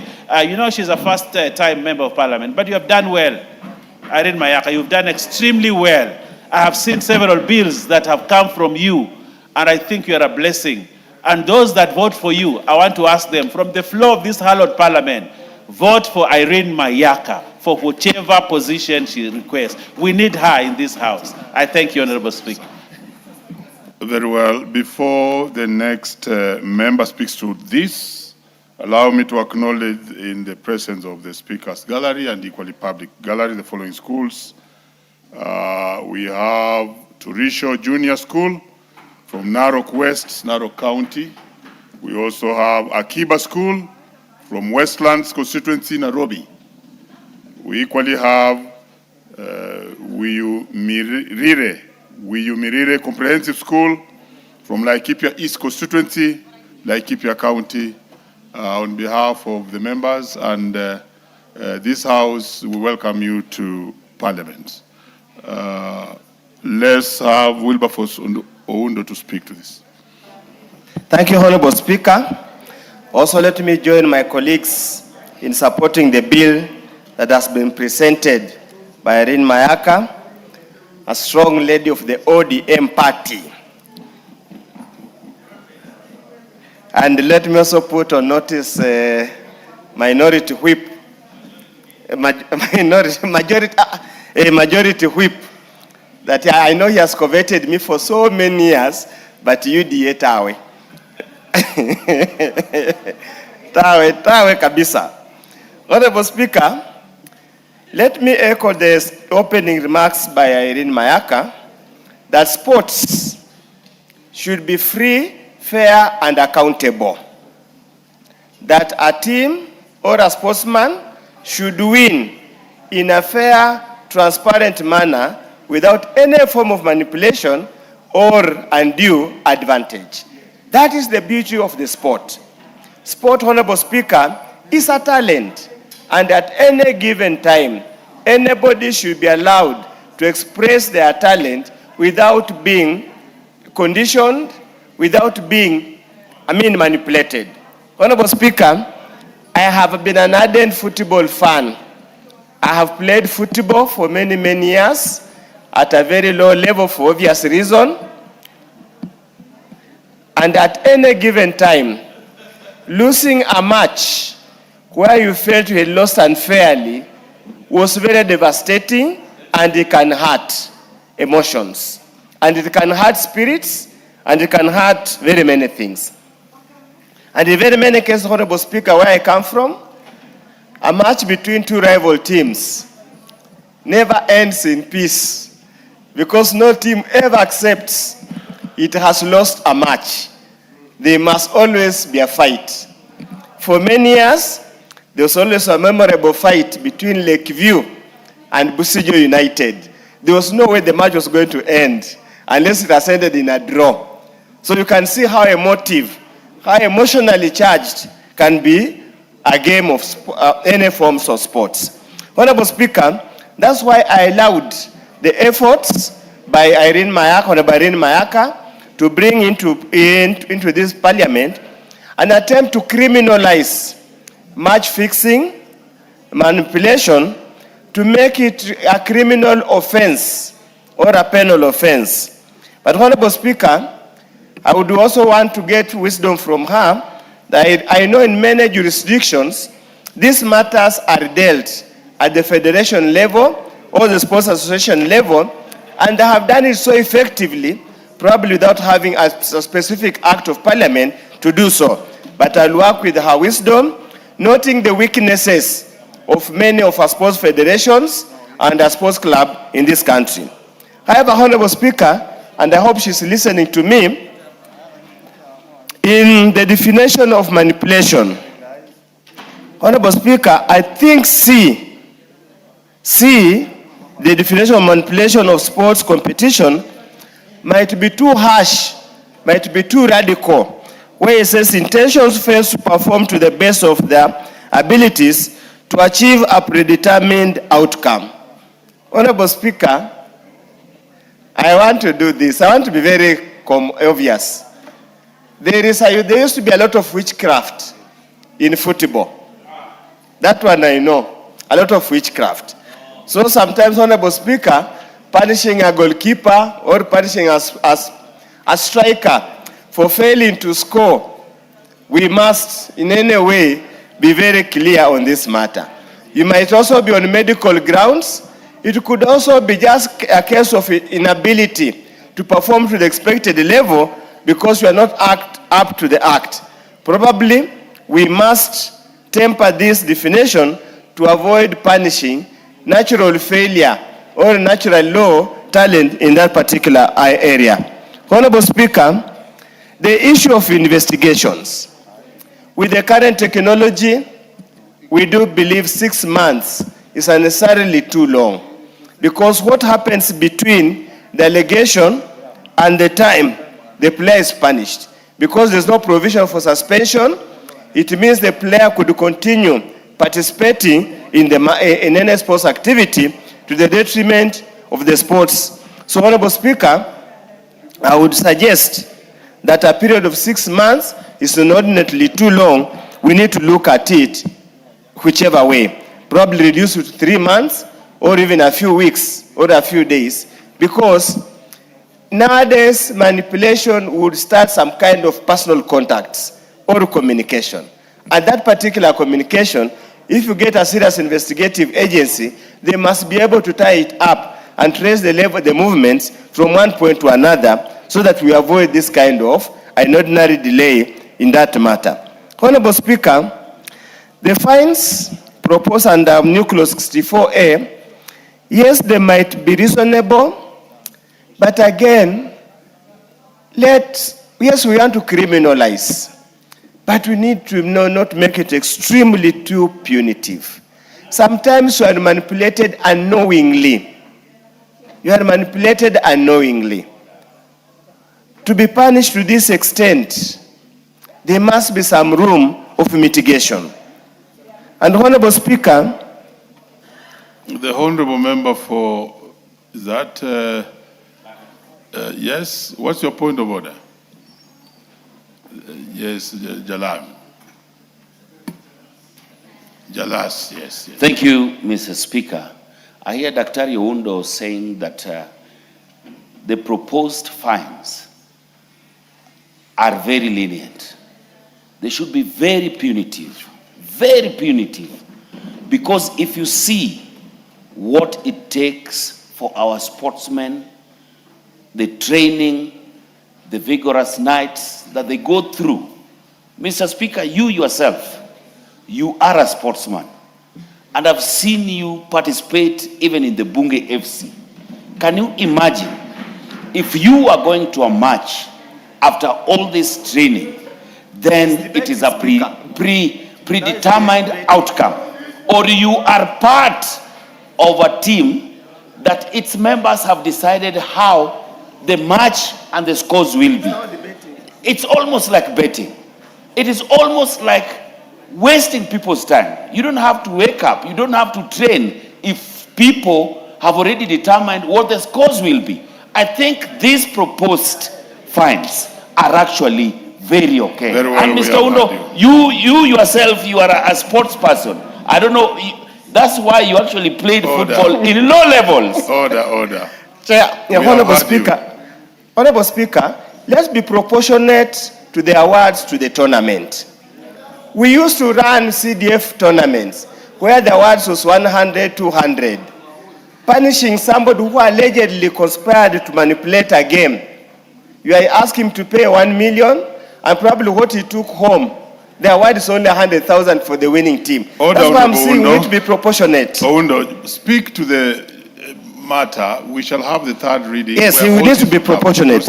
I totally agree, Honorable Speaker, that whatever we establish that there was financial inducement, that must be forfeited. That must be forfeited to the state, because that is extremely unfair. But Honorable Speaker, for us even to start thinking of criminalizing, even putting into law, a matter of integrity goes to the depth, to the heart of the character of this society. Honorable Speaker, we have been conditioned to such an extent that winning seems to be everything. We have pushed our children, we have pushed everybody to an extent that failing to win becomes a source of humiliation. If only we could take sports as a sports, we could take political competition as political competition, that let the people decide. We will never need to get into this legislation. Let people go and compete. Let them go and compete just like anybody else. Honorable Speaker, just like when we used to be young, you'd go to a dance, a night dance, and whoever dances best is one who takes the girl. And there was never war. There was never any fight. There was no manipulation. It was easy. There was no financial inducement, Honorable Speaker. Why can't society get to that level? What stops us doing that, Honorable Speaker? With those few remarks, I support, and I also congratulate Irene. You're on the right part of history, but come where people are. So that we want you back in this house in the 14th Parliament. Linda Mwananchi where people are. Thank you, Honorable. Honorable KJ. Yes, Mr. Speaker, this is Parliament at work, and I must congratulate my former colleague in our CII committee, who is proving to be a really effective member of Parliament with such amazing legislative proposals as the one that is before us. Mr. Speaker, I do stand to support the amendments that are being proposed by Honorable Irene Nyakerero Mayaka. Mr. Speaker, the reason for supporting these amendments is because I see the legislative effort that the lady is putting into this bill. In clause 2, the Honorable Irene Nyakerero is looking to define manipulation, especially in football matches, Mr. Speaker. And we all know, even watching what has just ended, the World Cup, we know what manipulation does to the sporting game, to the beautiful game, and the effect it has even on the posterity, not only of the players, but also of the game, but even more so, the integrity, Mr. Speaker. And so, she is suggesting that we should input a comprehensive 5-part statutory definition that is covering the critical issues of bribery, of conspiracy, of deliberate underperformance where teams just decide to give away a match, misuse of insider information and coercion. And this, Mr. Speaker, if it were the only amendment, it would make grand changes to how the game is played in this country, Mr. Speaker. In clause 3, the Honorable Nyakererio is asking that we should look at the investigative powers for Sports Kenya, and she is seeking to amend section 4, cap 233, which grants Sports Kenya 2 new functions. She is seeking for us to input the power to receive reports of suspected manipulation, and she's also looking to see that if we can look at the mandate to conduct investigations in collaboration with other agencies, as she has provided for in the paragraphs PB. Mr. Speaker, this becomes of great concern to us as Kenyans. Even as we spoke about political integrity, we know how emotive football can get. And we also know that when we speak about corruption, Mr. Speaker, corruption is a vice that pervades beyond just the public offices we speak about, all the way into sporting offices, Mr. Speaker.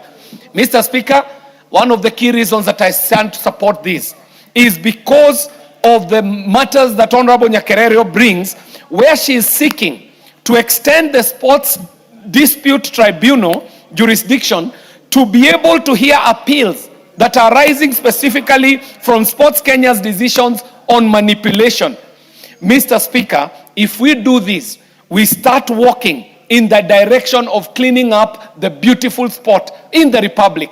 Mr. Speaker, we have to understand that we are legislating at a time when sport is changing drastically, Mr. Speaker. If you looked at the interest in the football of our country, that the interest that is shown by even the betting firms, it ought to tell you, Mr. Speaker, that this law is needed as soon as yesterday. People are placing massive bets on every match that is being played in our stadiums, Mr. Speaker. And so, with this explosion of sports betting, we also must regulate the game so that the game is not manipulated by these people who are in the betting, Mr. Speaker, where we get a case of the tail wagging the dog, where we would want for the dog to be wagging the tail. Mr. Speaker, sports betting becomes a big component of sport globally. But in Kenya, Mr. Speaker, if you were to look at the monies that are in sports betting in our country today, then you would see the reason why it is important for us to institute these changes that Honorable Nyakererio is asking us to do. Mr. Speaker, in clause 5, Honorable Nyakererio is looking to work on the enforcement. Mr. Speaker, there has to be a big stick wielded to ensure the sanity of the game, this very beautiful game. And it becomes even more important, Mr. Speaker, as Kenya seeks to host international derbies and tournaments. Mr. Speaker, not too far away from where I live, not too far away from our constituencies. In fact, it is across the road. In Honorable Jalango's constituency, there is a new massive sports establishment coming up in the name of the Raila Odinga Talanta Stadium, Mr. Speaker. And you can imagine the sporting business that comes about with the improvement of stadia and the improvement of sporting facilities across the country. Not less, Mr. Speaker, the very new stadia that are being built around the country. Mr. Speaker, this parliament is also on record working with the Youth Fund to institute another level of sporting stadia across the Republic, Mr. Speaker, beyond the stadiums that are being built by the national government. This is telling us something, Mr. Speaker, that this parliament has to be alive to the fact that by acting on the sports legislation and laws, we are not only speaking to sport, we are speaking to the livelihood of the people that we represent.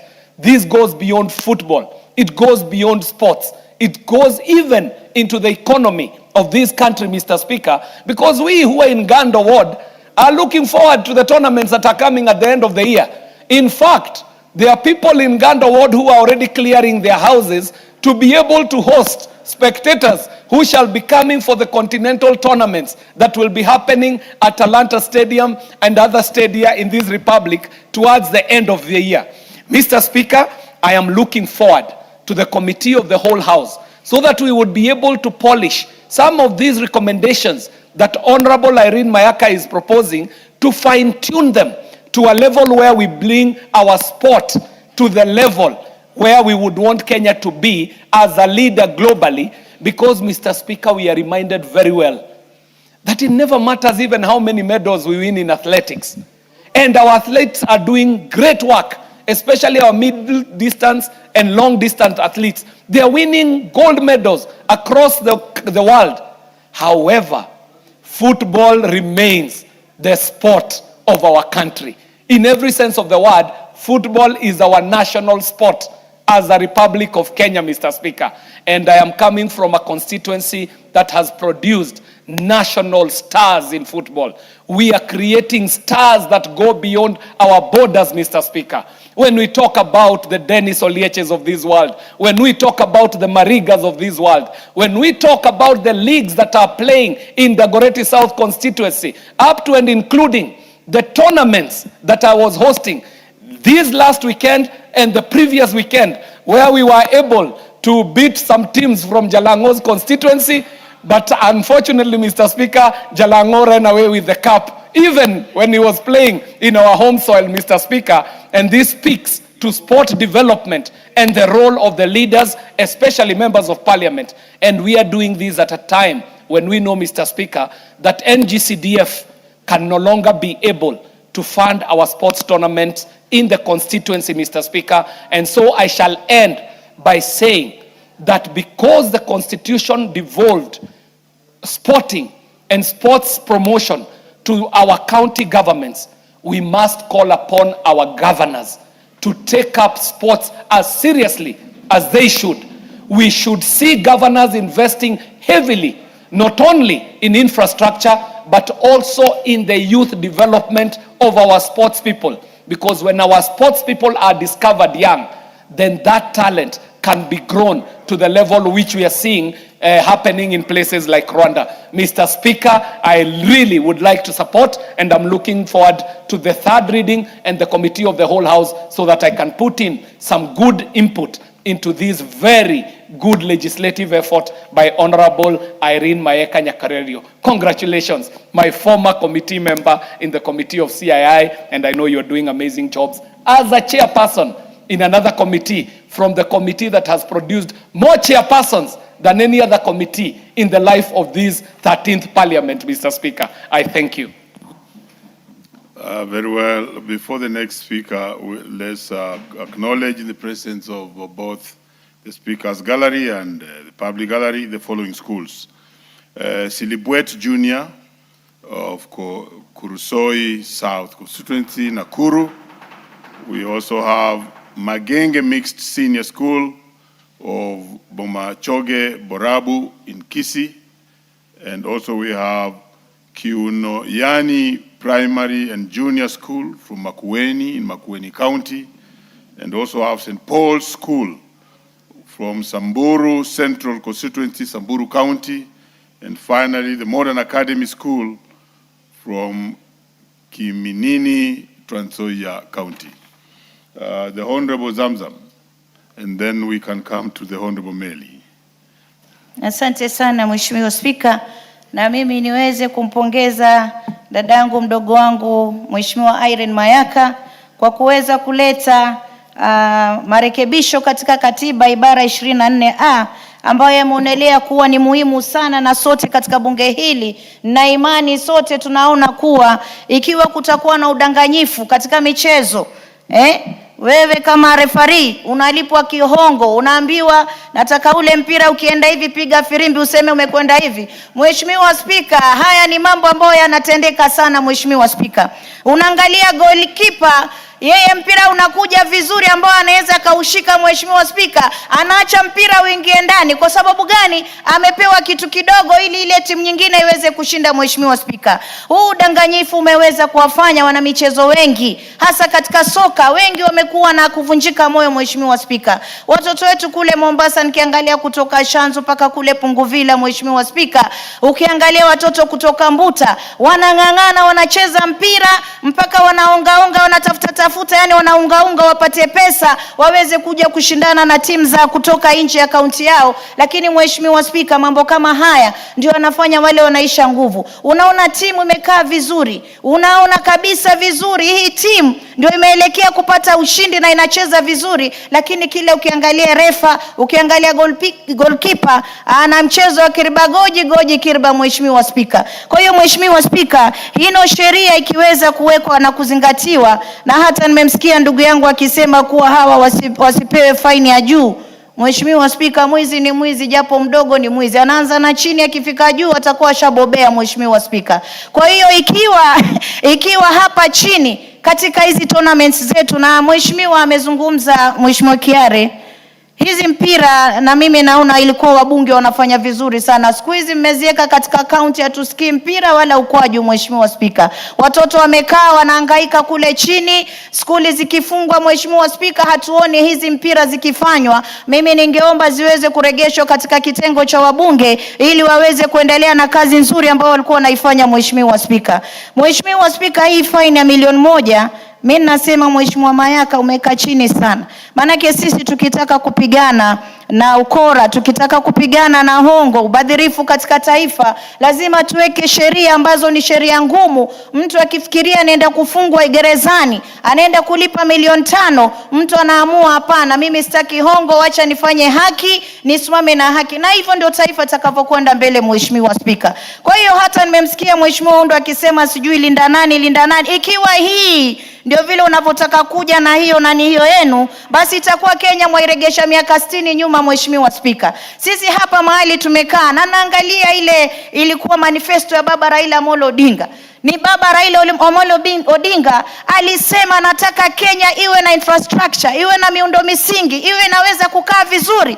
Lakini Mheshimiwa Undo nimeona ni wenu kule akizungumza kuwa hataki hayo maendeleo, anataka freedom of speech. Mheshimiwa Spika, uhuru wa kuzungumza huko, lakini huo uhuru wa kuzungumza atakuja kuulizwa, tunataka ajira hana, tunataka hospitali hana, tunataka sijui stadium hana. Mheshimiwa Spika, lazima wajue kiongozi wa taifa ni yule ambaye amekaa kaelekea vizuri, akajua hawa vijana oil refinery ikija kule Lamu, ile oil refinery inaweza kufungua uchumi wa taifa, vijana wote wakapata ajira pale ndani ya bahari. Kila dakika 4 iwe meli inaingia ya kuleta vifaa na kuleta biashara, vijana watakuwa wanajiajira. Na hiyo ndio akili ya William Samoei Ruto. Mheshimiwa Spika, kwa hiyo ilikuwa tu by the way niweze kumwelekeza ndugu yangu Undo, nimwambie wakati mwingine kama mnajipanga katika uongozi wa juu, ndio kama vile Mheshimiwa Rais William Samoei Ruto anasema jipangeni na mimi nimejipanga. Kwa hiyo sisi tunajua pale mbele mambo yatakuwa sawa, nyinyi njooni na sisi tutakuja,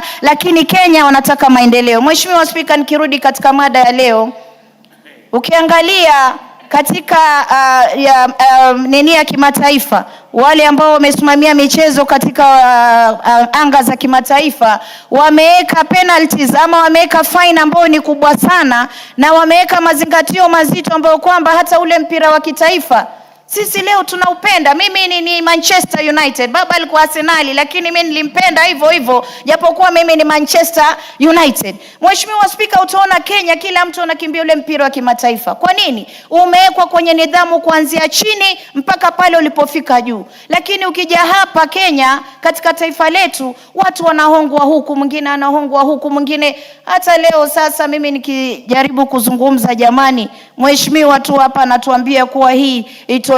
Jamani, inatolewa vipi? Sisi wenyewe tuwaona ni ndogo hii fine, kwa sababu tunataka na sisi tupate kina Ronaldo kutoka hapa Kenya. Tunataka na sisi tucheze mpira kama vile Cameroon, kama vile South Africa, na wengine wanabobea, wanafika katika anga za kimataifa. Mheshimiwa Spika, lakini hii match fixing na betting ndio zimekuja kuharibu hili taifa. Mimi kama hao mambo yanaendelea, mimi nazidi kuyakemea, na nikwambie Mheshimiwa Irene Mayaka, Kisii ama ni wapi kule Nyamira.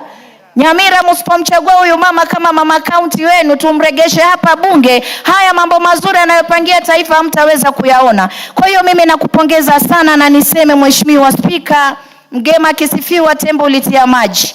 Na hapa tulipofika sasa ni mambo kangaja huenda yakaja na yashafika bungeni. Mheshimiwa Spika, lazima tuangalie hino sheria iweze kupita. Mimi nangoja kuja kusoma mara ya 3 Mheshimiwa Spika, niweze kujikakamua kama mama Mombasa County, ambayo tulikuwa na kina Abbas, the best goalkeeper in Kenya ilikuwa Mahmoud Abbas kutoka Mombasa County, lakini walikuwa na nidhamu wakati wakina Mlamba, wakina nani, nilikuwa nasikia tu ule mpira ukichengwa chengwa, sisi tulikuwa wadogo, lakini ilikuwa mpira unachezwa kwa nidhamu. Saizi watu wamezunguka watoto wadogo wale, vingine wanawafanya vingine. Hata Mheshimiwa Mayaka, ni jambo lingine ambalo ungeweza kulieka pale. Wengine watoto wanaenda kucheza mpira vizuri, yule goalkeeper anarudi nyuma anafanya pia, yule ambaye anawafunza kule anarudi nyuma anawafanya mambo mengine. Kwa hiyo ni mambo ambayo tuangalie toka chini tunavyokuza talanta. Hii sheria iweze kufuatwa kwa msururu ambao uko sawa. Watoto wetu wakienda kucheza mpira pia waangalie viwanja vyao viko sawa. Ndio maana unaona hapa wengine hawataka kusema Mheshimiwa Spika, lakini mimi najua ile Talanta Stadium inawaumiza wengi sana. Haijajengwa pale Nairobi peke yake. Kule Mombasa pia tuna stadium yetu ambayo ilikuwa imekaa, lakini Mheshimiwa Rais ametuwekea 1.5 billion ili tuweze kukuza talanta za watoto wetu. Ukiangalia pale Likoni kumewekwa stadium nyingine. Ukienda kule Kwale Mheshimiwa Spika, kuna stadium kubwa ambayo imejengwa na William Samoei Ruto. Kwa hiyo sisi tunasema mtu akiwa anafanya kazi apewe sifa yake. Na nyinyi mtazungumza hapa kwa sababu ulianza. Mimi mama Mombasa huwa anajua kuyamaliza.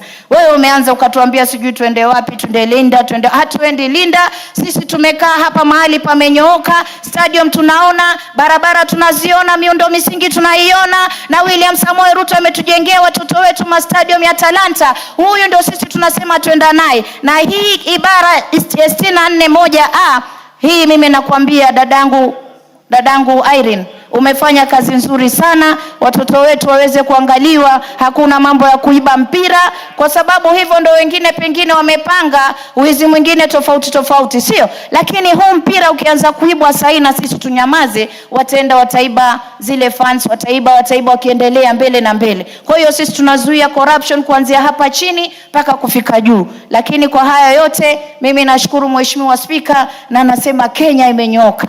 Na imenyoka. Uliona vile walikuwa confused jana kwa TV. Kenya imenyoka na William Samoei Ruto. Asante sana Mheshimiwa Spika. Kiswahili kali sana.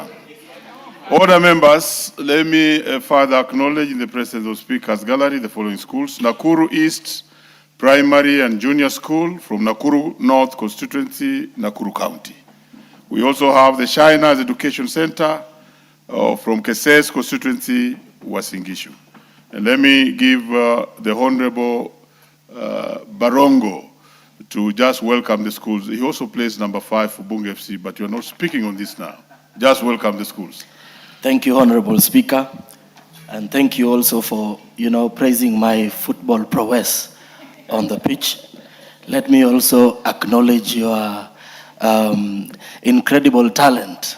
Recently, you have made moves that have really amazed a lot of us on that pitch. May you continue doing that. I would like to take great pleasure to welcome Magenge Senior School, seated in the gallery, and also to welcome the other accompanying schools to the House of Parliament. Magenge is one of the most popular schools in my constituency that has consistently posted excellent results over the years, preparing so many students and Kenyans for greater careers in their lives. I would like to welcome you to the House of Parliament. Here we oversight, we represent, and we legislate on behalf of Kenyans. And I want to wish you very well as you continue exploring in and out of the precincts of Parliament. And as you will be heading home, I would like to wish you a safe journey. In conclusion, I know that today you did not use your own means to arrive here, but in the final year of my term, we are allocating some money to buy your bus so that in future you can regularly visit Parliament and enjoy that which clearly is meant to open your eyes to the future that is great, and we wish you very well in your studies as you continue to study. And I want to say that I'm very proud of the work that the teachers are doing, the work that you're doing, and I'm proud of the parents who continue to sustain you as you pursue your education. Very well. I thank you so much, Honorable Speaker. Very well. The Honorable Julius Melly. Thank you, Mr. Speaker. Mr. Speaker, I rise to support the Sports Amendment Bill 2026 by Honorable Irene Mayaka. This bill, Mr. Speaker, speaks to actually the discipline that is supposed to be in the sports industry. Mr. Speaker, as much as we talk about the multi-billion business in the sports, sports is as old as mankind. It has been practiced by cultures, by communities across several generations. And every sport, Mr. Speaker, is a sport of contests. It can be done by individuals, either in form of athletics or track. It can also be done by teams, Mr. Speaker, especially maybe football, basketball, name them. There are so many teams that participate in sports. Mr. Speaker, this bill is actually the software which we need in this country to manage sports and put Kenya the rightful place in the international arena. Mr. Speaker, our president has done immensely, especially in establishing sports fields, stadiums. Every county, most of our counties today, I was in Wajir, we were in Busia, we were in Bungoma when we had Madaraka Day. The kind of what our president has done in a record 3 years, very few administrations in this country have done since independence. When we look at Talanta Stadium, or what we call Raila Odinga International Stadium, it is one of its own kind in this region. No country can compare with it in this particular part of the world. To make sports actually a game that is going to be very supportive, that is going to thrills everyone. For example, what we are talking about as we speak today, when you see football in this country, and many members in this house are fans of football, and every time when a game is played and there is no discipline, there is much manipulation, there is much bribery, there is much corruption, you'll realize that Kenyans across at times participate in betting. Mr. Speaker, what this bill tries to cure is to really to bring discipline into the football games, into all sporting activities. And it is putting Kenya in the world map. Every sport or every time a game is manipulated, let me use that right word, it is actually results are corrupted. Every time a sport is bribed, the faith and the discipline and even the enthusiasm of the sports person or morale goes down. In effect, as a teacher, Mr. Speaker, you'll realize that students, fans fight and they cause serious injuries, even as a result of this manipulation. They even actually demotivates the players themselves. I've seen cases where we have match fixing. Match fixing actually kills the morale of the coach, it kills the morale of the participants, it kills the morale of the fans, it kills the morales of the sponsors, the people who give money to ensure that these games go on. So in effect, this bill is trying to create actually an environment where we are going to grow sports in this country and make Kenya the star of Africa as it is, and to make it a place where we can host international sports. In this particular bill, Mr. Speaker, I want to just say that Irene has done a good job, and especially on 2 or 3 main issues. One, in section 2, or cap 2 to 3, she tries to explain, this bill tries to explain what is sports manipulation. What does it entail? Up to now, the sports amendment bill, or the sports bill, has never explained about issues of manipulation, fixing, bribery, and even buying, let me use, not buying, or participating in corrupt deals to actually give wrong results. In clause 2, in clause 3, Mr. Speaker, it gives powers to Sports Kenya. This is an institution which is very strong in this country, to investigate, to bring into book people involved in manipulating results out of sports. Mr. Speaker, this has been actually wanting. Every other time when we have issues of sports manipulation or actually manipulating results, the victims end up without any recourse. But now this bill gives powers to Sports Kenya to carry out the investigation, give reports, and be able to table those reports and take corrective measures to those who are involved in it. Honorable Speaker, this is a very important thing. When you look at the Football Federation, when you look at the Olympic Games, when you look at all Africa Games and all sporting entities across the globe, they have a cause of recourse in the event that there's a dispute that arises out of match manipulation. Mr. Speaker, we also have the issue of Sports Tribunal. Actually, it gives the mandate of Sports Kenya to ensure that the Sports Tribunal be able to listen and be able to carry out a determination if there is any dispute arising out of the manipulation that is coming out. And more importantly, if there's a dispute that has come out of any football, any track field events, or any other particular activity. Mr. Speaker, one of the things that we need to know as a country, Kenya is actually the sporting nation #1 of Africa. And we say this has arisen out of what our government has done.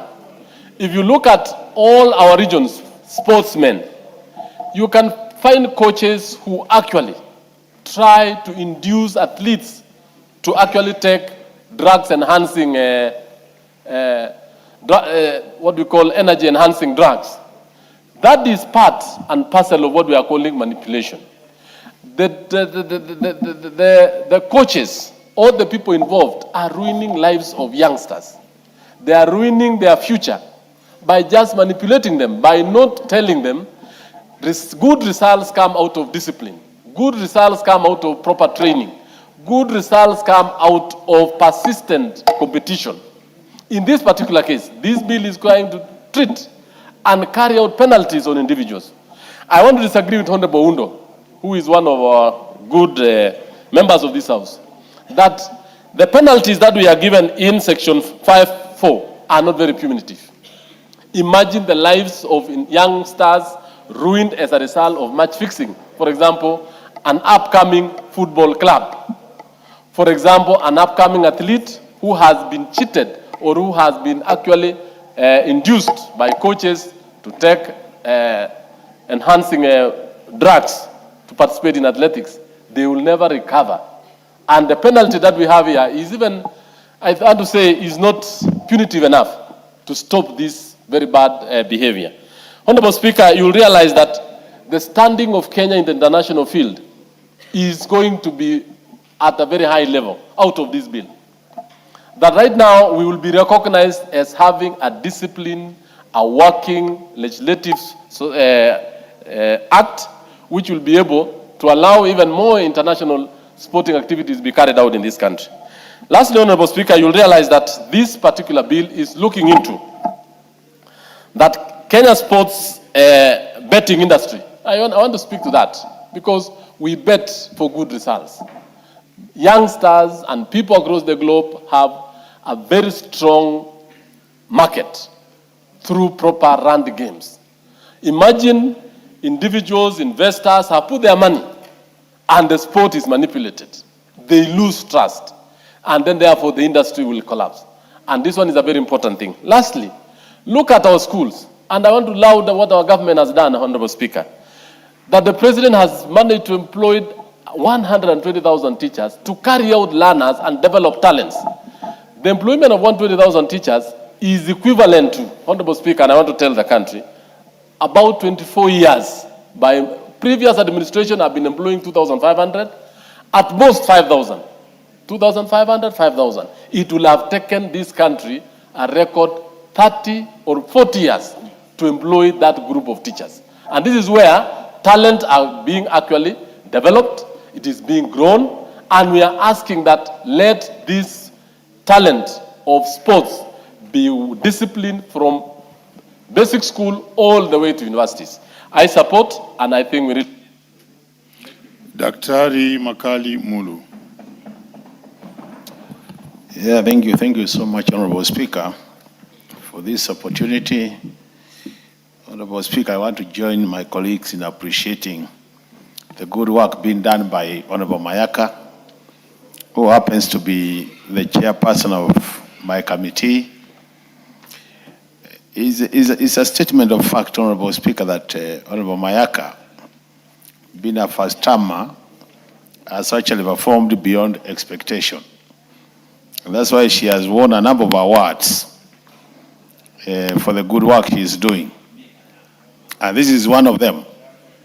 The Sports Amendment Bill 2026, Honorable Speaker.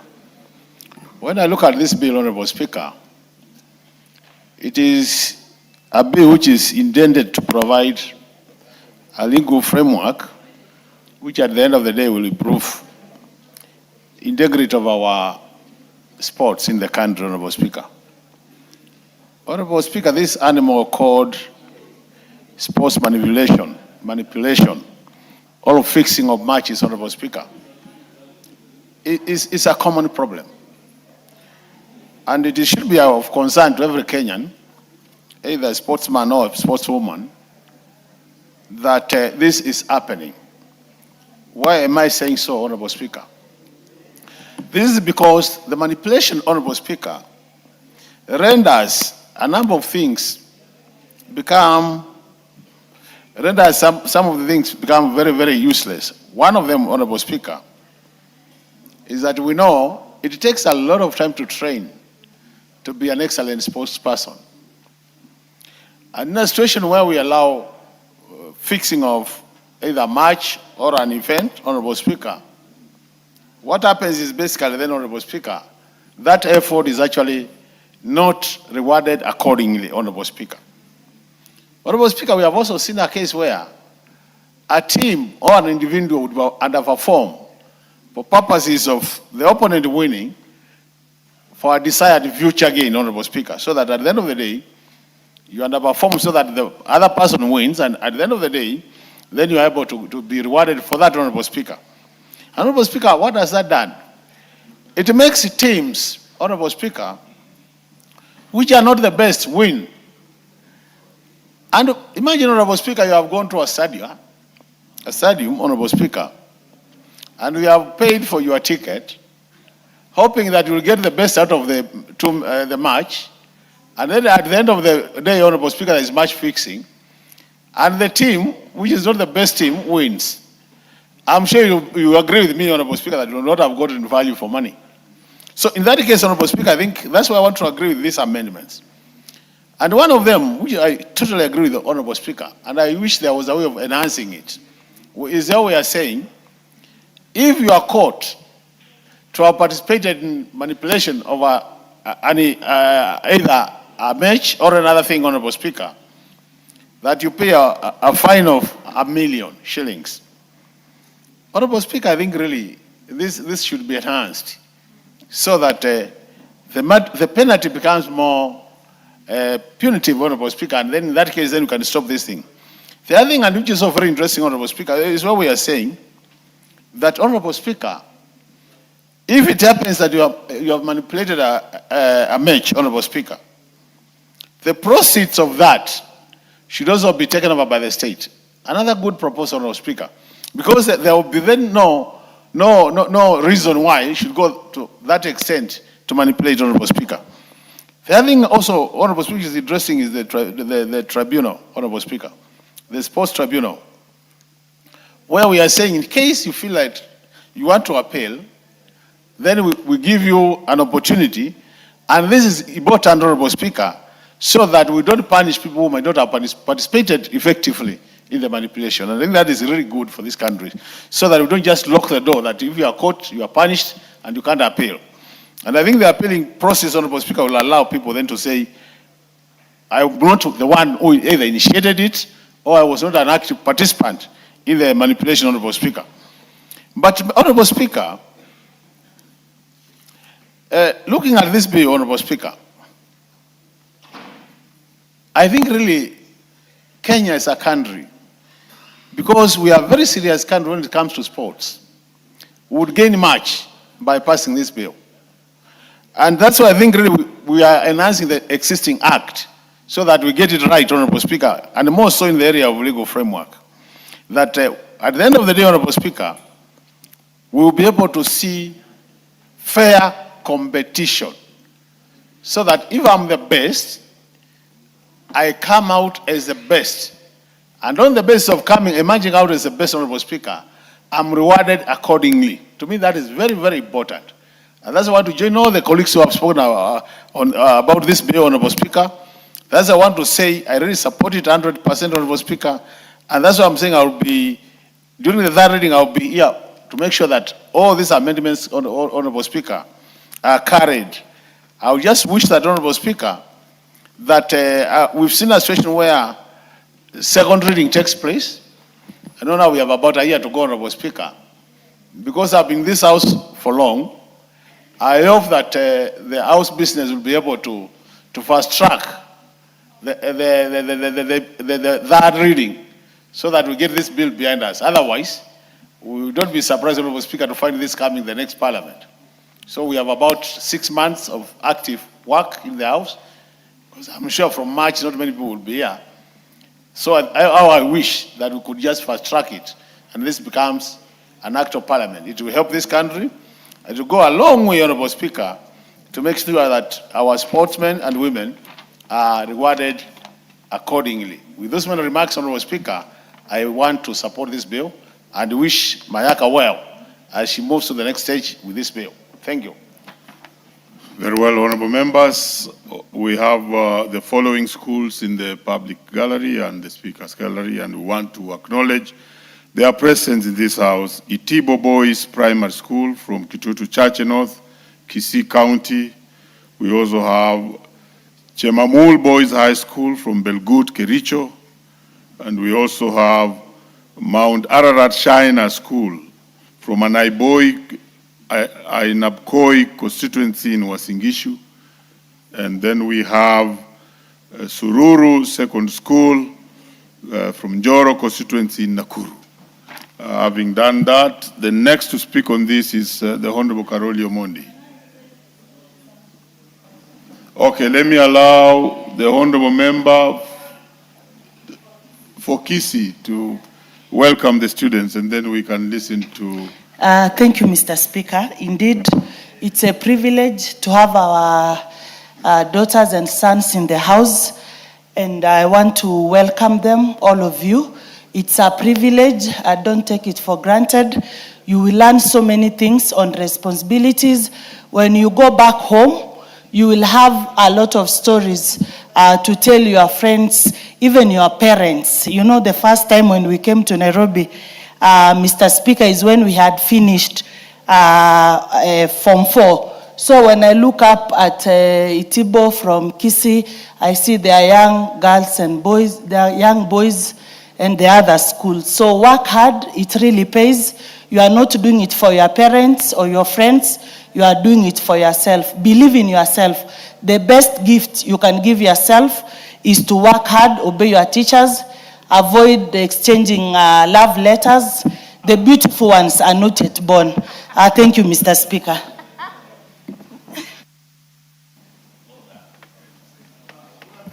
I would want to ask the Honorable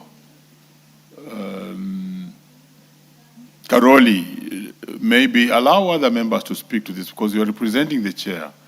and then we bring you later. So let's have Honorable Jalango. Thank you so much, Mr. Speaker. And I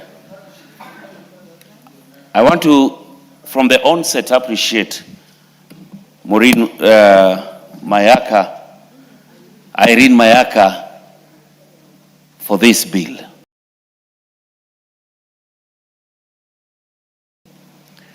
And I will want to first really dispute the punity that we want in match deal with. Match fixing is criminal.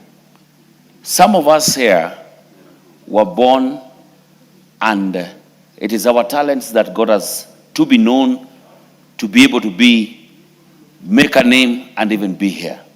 Can you imagine if everything that you are doing is already predetermined? Match fixing, Your Excellency, number one, creates loss of trust. Loss of trust in the competition, loss of trust in the games, loss of trust even in the players. I really know that even you, Mr. Speaker, seated there today, you would have wished to be in the gallery today to speak into this as a sportsman. It would be very sad that you are able to train and be able to push yourself, hoping for results that will be determined by the talent and the hard work you've been putting in the practice and in the training fields, only for somebody somewhere to have it predetermined because he's been paid, or somebody else somewhere is pushing them to fix a match. There's also damage of reputation, mostly to sports persons who have been involved in match fixing. There are so many talents that we've been able to lose. People who were so good at what they do, and just somebody somewhere came out and lied to the player that they would be able to fix a match and be able to earn some money. When they are caught, we lose great talents to these match fixing issues. Then the financial losses that comes into this thing is even bigger. Sports is one of the biggest revenue earners in this country and even worldwide. You can't mention top 10 most richest people in the world without mentioning some of the top sportsmen who've been able to make their livelihood out of their talent. And it will be very sad that some of these people who are caught into match fixing lose their credibility, lose their reputation, and are always condemned not to participate into these games, meaning they lose a lot beyond their talent. The financial impact is even much bigger. I want to take this opportunity to, from the onset, to appreciate what Irene Mayaka, the women rep, the incoming women rep of Nyamira County, has been able to create. She is a powerful woman who's been able to put some legislations and some bills, and this is just one of them that will go to the books, that later our sportsmen will know that in the 13th Parliament, there was a woman, a powerful lady in the name of Irene Mayaka, who stood with the sports people, the sports person, that their hard work in the fields, their hard work in the practice, their hard work with their talent was actualized by the fact that it was fair competition from the word go because of the punitive, how do I put it? The charges that are being here, the amount of money that you have to pay if you are caught into the match fixing. And all said and done, sports is growing in this country, across the country. Let me talk even in my constituency. And I want to tell the MP of Kibra, Talanta Sports Field does not lie in Kibra constituency. Talanta is in Langata. From the onset, I want to tell him, Kibra constituency ends.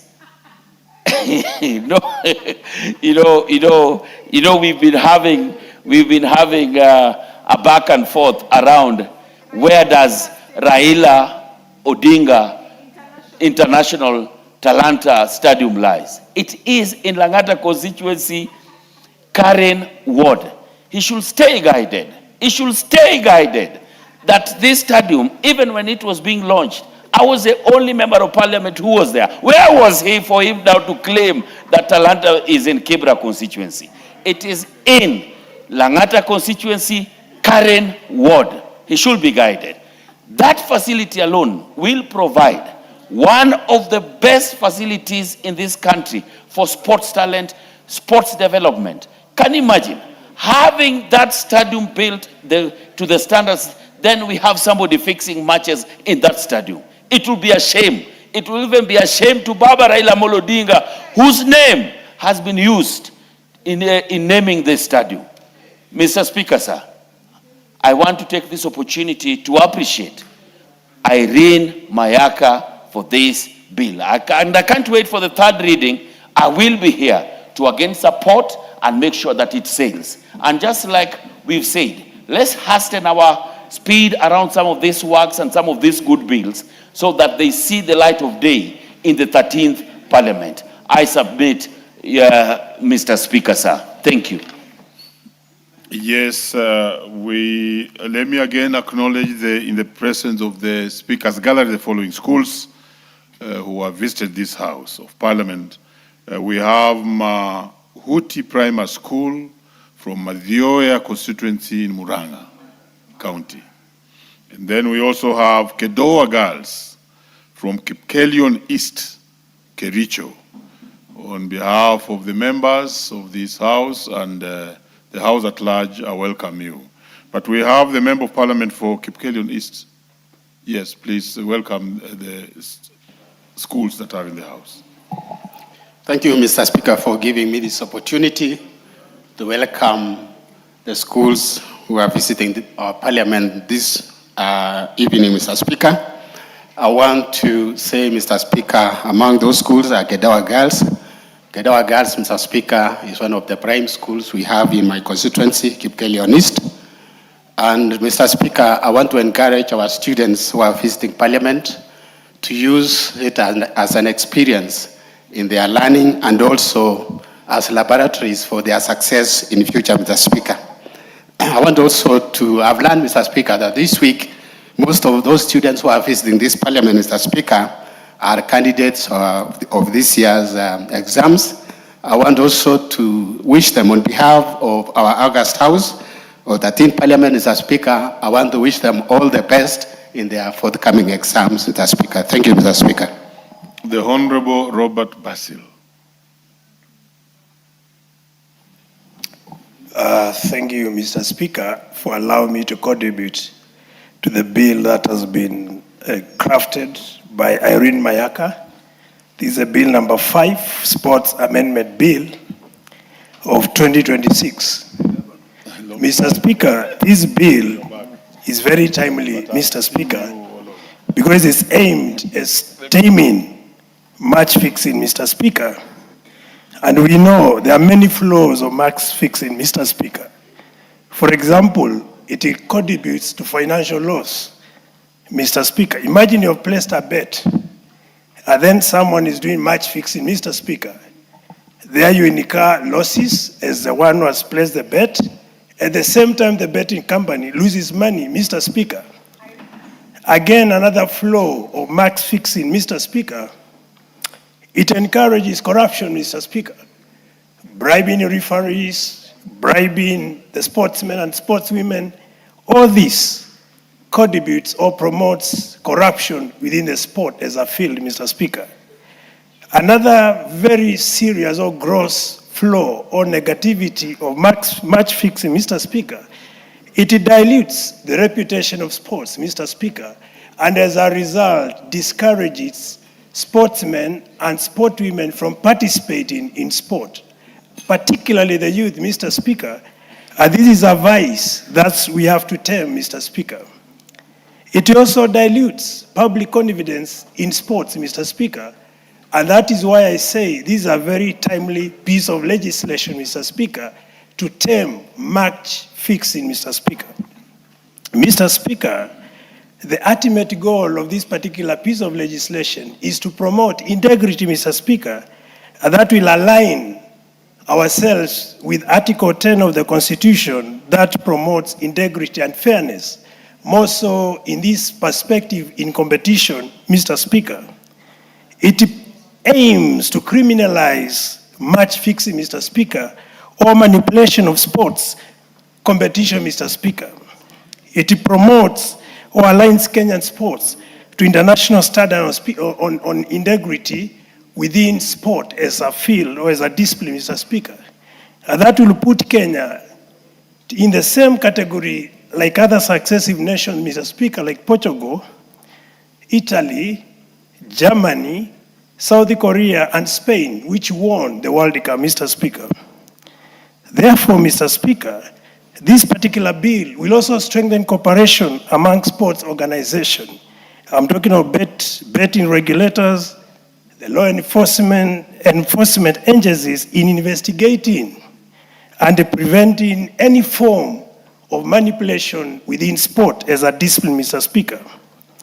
Therefore, in a nutshell, the bill proposes, that is in clause 4 of the bill, it proposes offenses of manipulation of sports, Mr. Speaker, and that is making it unlawful to intentionally influence outcome of any sport event, Mr. Speaker.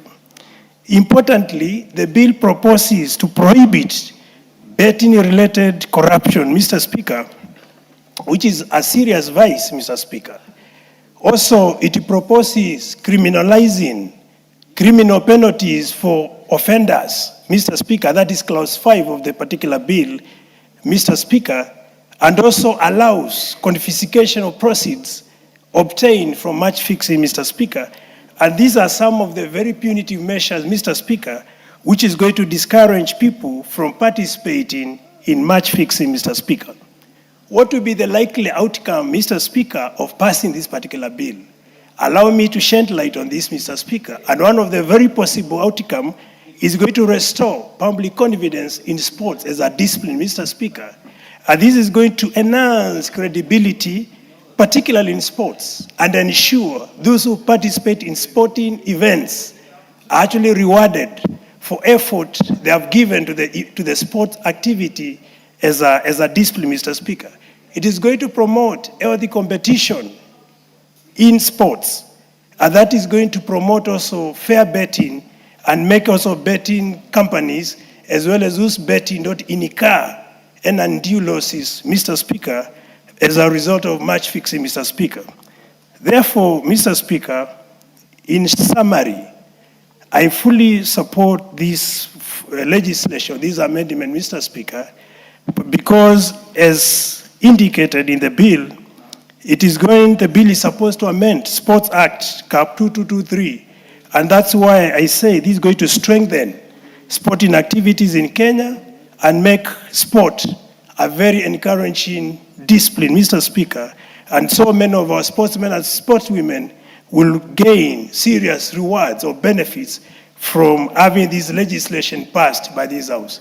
With those few remarks, Mr. Speaker, I submit and I support the bill. Thank you. Yeah, the Honorable Beatrice Elachi. Thank you, Mr. Speaker. Mr. Speaker, I also rise to support the amendment bill of sports, Mr. Speaker, and to thank Irene and to really appreciate that the work she has done in this House.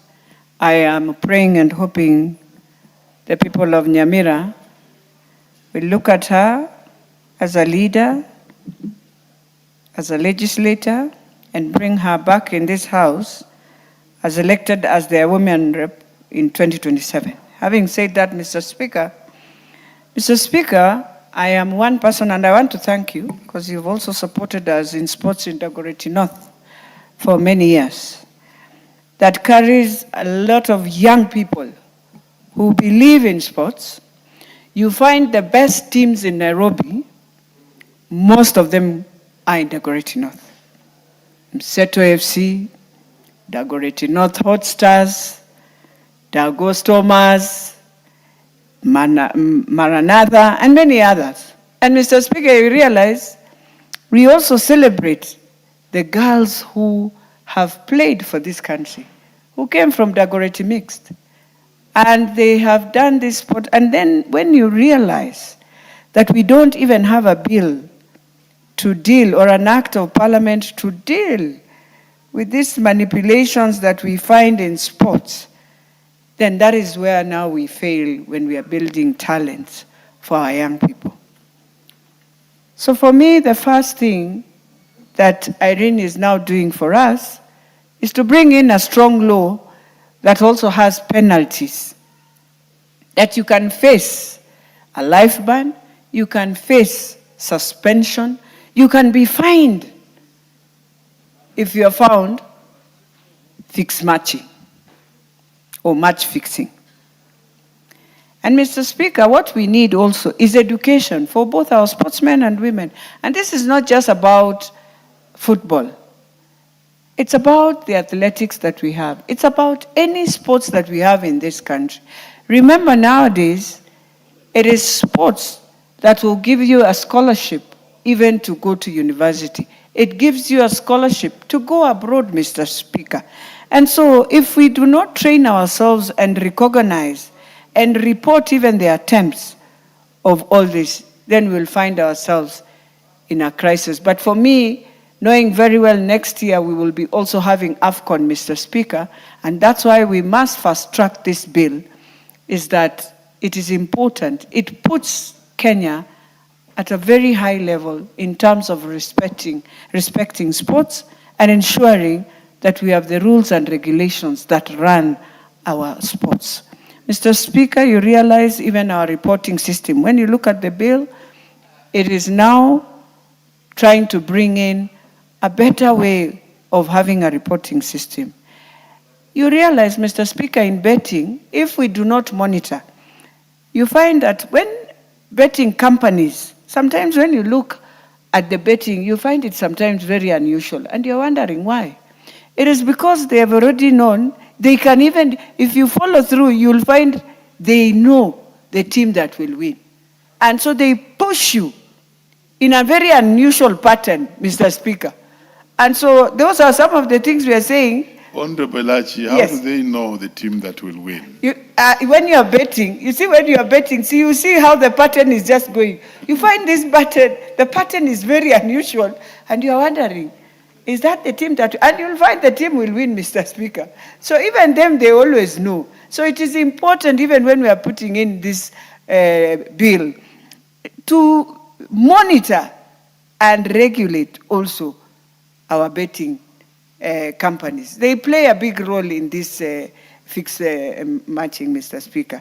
It is important to have an independent investigation, and I believe even as we come to the third reeling, we shall try our best to ensure we now ensure. You can also have a team that can also follow when people are complaining, Mr. Speaker.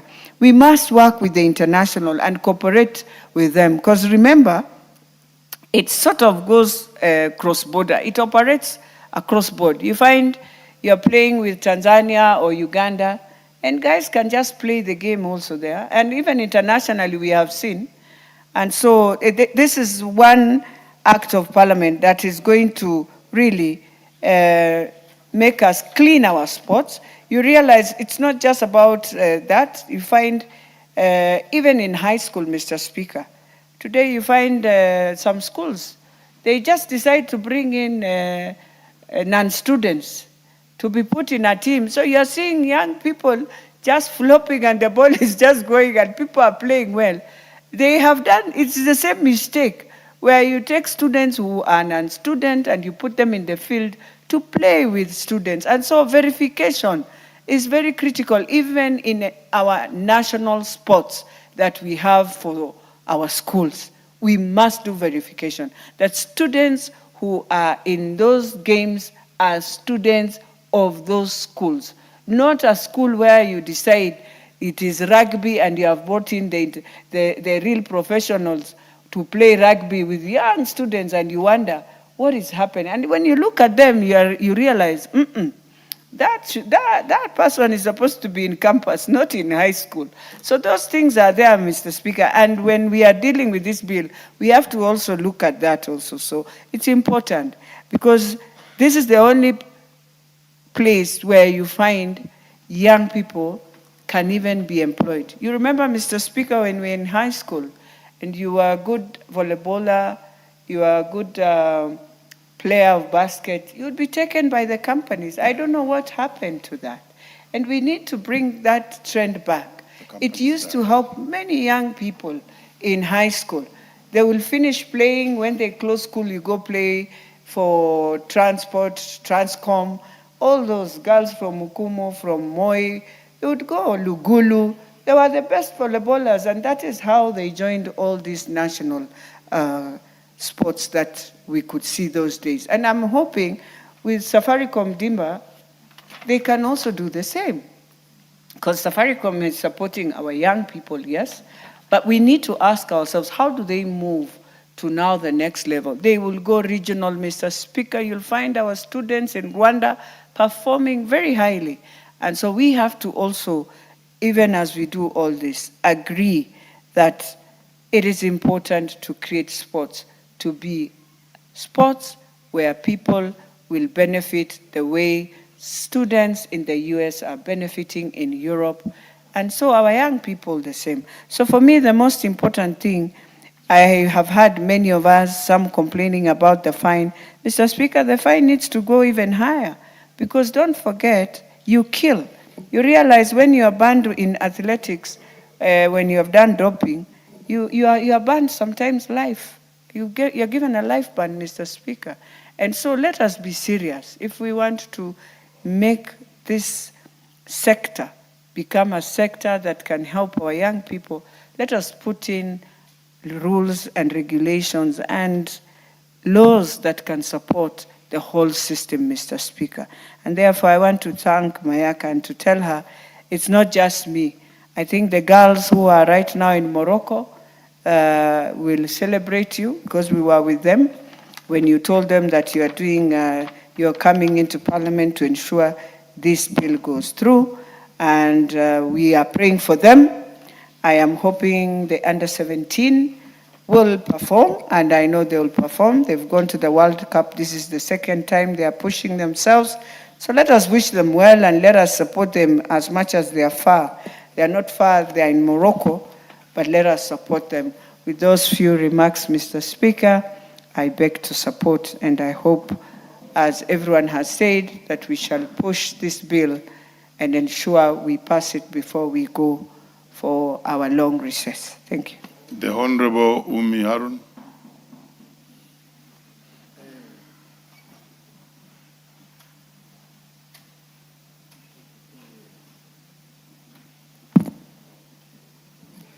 Thank you, Mr. Speaker, for giving me an opportunity to contribute on this very great bill that my sister, Honorable Irene Mayaka, has brought to the floor. Mr. Speaker, this bill is very timely, and I think it is going to restore integrity in our sports, because Kenya has not yet reached where we need to be globally due to the gaps in law that we have. Mr. Speaker, countries like Spain have fielded young boys below the age of 18 who even represented them to the level of the World Cup, which was just played recently. Yes, that boy was called Kubasi. He's called Yamal, Lamine Yamal, a very young man who I really admire how he plays his sports. And this is because such countries have prepared themselves, both in their infrastructure and in their laws. Mr. Speaker, we have a very great president who has put so much effort in developing the infrastructure of our sports and taking our country forward. Even in the agendas that we hear is that we are supposed to go to and reach the levels of Singapore, Mr. Speaker. And for us to reach Singapore, we must match in our legislations. And thus, this is one of the bills that will take us there, Mr. Speaker. Mr. Speaker, I want to congratulate my sister, because we have also seen the sports like Kenya has gained a lot of admiration in our sports, such as athletics, and we need to reach and achieve that even across different sports, the likes of athletics, Mr. Speaker. Our rugby players must also get that recognition. Our athletics team must also get them, Mr. Speaker, and we must be able to support such bills so that we can grow our sports and also grow and create jobs for the young people who are playing this particular sports. Mr. Speaker, the passion for this bill does not come out of nowhere because Honorable Irene Mayaka has shown a lot of great interest from the time she was nominated to this House. And even before she joined the House, Mr. Speaker, she has always been very passionate. And I think the likes of her in this House will take our country forward, Mr. Speaker. And I want to let the young people of the country know that we have a great leader in her, and we should support the likes of Honorable Irene to be able to have such great bills. Mr. Speaker, we have the Talanta Academy that Kenya had proposed 2 years ago. Such academies will be able to grow the talents of the young footballers that we have in this country. Mr. Speaker, I come from Garissa County, and we have a football team called Motown Boys. And instead of spending so much time watching Arsenal, which is my team, I would also want to watch Motown in the international spaces. We also had a young man called Shano and Ramos who went to international trials, but they did not succeed, not because they lack the capacity and the talent, but because we are not yet there as a country. So, Mr. Speaker, such laws will provide the platform and give our young boys the talent and the support and the logistics that they need to go there, Mr. Speaker. And for us as a House, we need to match the energy that our President has in providing quality laws so that we can be able to achieve visions like Singapore and achieve our visions like having young boys, like I said, Yamal Lamin, who is also a young man. There are many Yamals in this country, Mr. Speaker, and we must give them that support. And it starts from accepting such a beautiful bill so that we can grow forward as a country. Thank you, Mr. Speaker. Jared Okello. Honorable. Honorable Speaker, firstly, let me thank you for giving us the opportunity to speak on this, and additionally thank my sister, Honorable Mayaka, for birthing this great bill.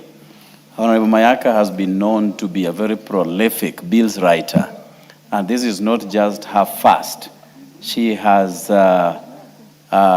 facilitated and sponsored many bills into this House, and therefore really meriting the nomination that she was given by the biggest political party in Africa, Orange Democratic Movement Party of Kenya.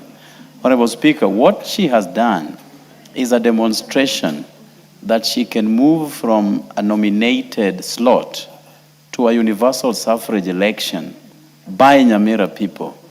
And I want to let people of Nyamira to know that in Honorable Mayaka, they have a jewel that they should protect, Honorable Speaker. Honorable Speaker, a match fixing is criminal. You know, to be an imposter is criminal. To carry out plagiarism is criminal.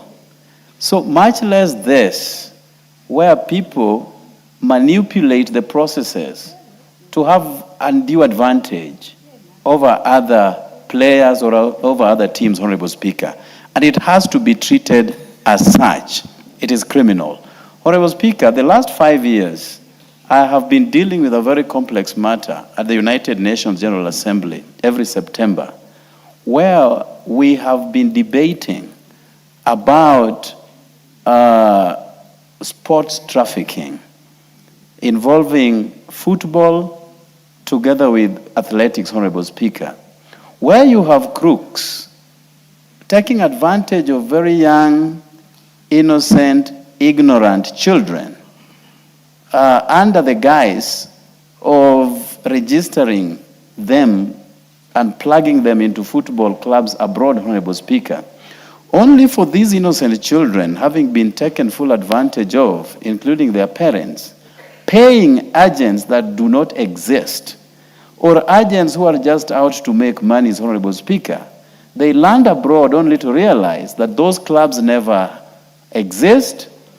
Whatever they were promised is not there, and they have to now contend with cold weather on the streets abroad. So this is kind of closely related to the subject at hand, Honorable Speaker. Honorable Speaker, I'm glad that you are two in one. You have been a teacher, and I believe you've been coaching football in schools where you taught. And additionally, Honorable Speaker, you play for Bunge FC. And you understand all the rules attendant to football, Honorable Speaker, or soccer, for that matter. And you have seen firsthand how certain times people use crooked means to unduly give themselves a win, Honorable Speaker, something which is criminal and has to be treated very much as such, Honorable Speaker. Honorable Speaker, I watch football. I watched the recently concluded World Cup, Honorable Speaker. I was more interested in seeing African teams play. Whereas I'm an amateur player, because, Honorable Speaker, you know me as a runner. And running, I do, Honorable Speaker, both 800 and 1500 meters, including walking race, Honorable Speaker, where I have received lots of awards, both in Bunge and outside Bunge. But I could see that African teams were not treated with dignity, especially with the officiators of those matches, Honorable Speaker. African teams were edged out at preliminary stages, not because they never qualified, but because I believe that they were prejudiced by the officiators, Honorable Speaker. I watched the last one, the Egypt versus, I think, Spain. And I could see, Honorable Speaker, that they did not have to be edged out at that particular level. At least Morocco proceeded to the 16 rounds, Honorable Speaker. But we could have done much better if everybody played by the rules and no one enjoyed any advantage over the other, Honorable Speaker. Honorable Speaker, match fixing must therefore be addressed. We have FIFA, which is charged with the responsibility of regulating everything around football, Honorable Speaker. We understand that they cannot spread their tentacles that wide, but at least they need to start somewhere where those who have been charged or have participated in this criminal act must be gotten rid of, at least for 5 years, or even more, for not playing by the rules, Honorable Speaker. But we haven't seen FIFA flexing its muscles and using its teeth to bite where it should, Honorable Speaker. And those rules that should be enacted by FIFA should be cascaded downwards, even to the smallest of clubs in our villages, Honorable Speaker. Honorable Speaker, having been a teacher and a football coach as such, we have seen numerous times schools playing against other schools, and those who qualify are not really the best of teams that should qualify, Honorable Speaker. I have seen many times in this country every year certain schools lodging complaints with tribunals, sports tribunals, Honorable Speaker.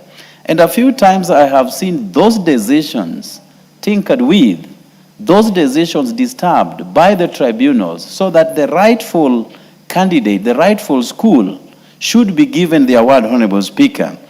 And if our children have to be subjected to this kind of match fixing at that tender age, Honorable Speaker, where schools advance, not because they are the schools that qualify, but they were unduly given the win, Honorable Speaker. So these are people who are going to grow up knowing that in order to get anything in this world, you do not necessarily have to play by the rules.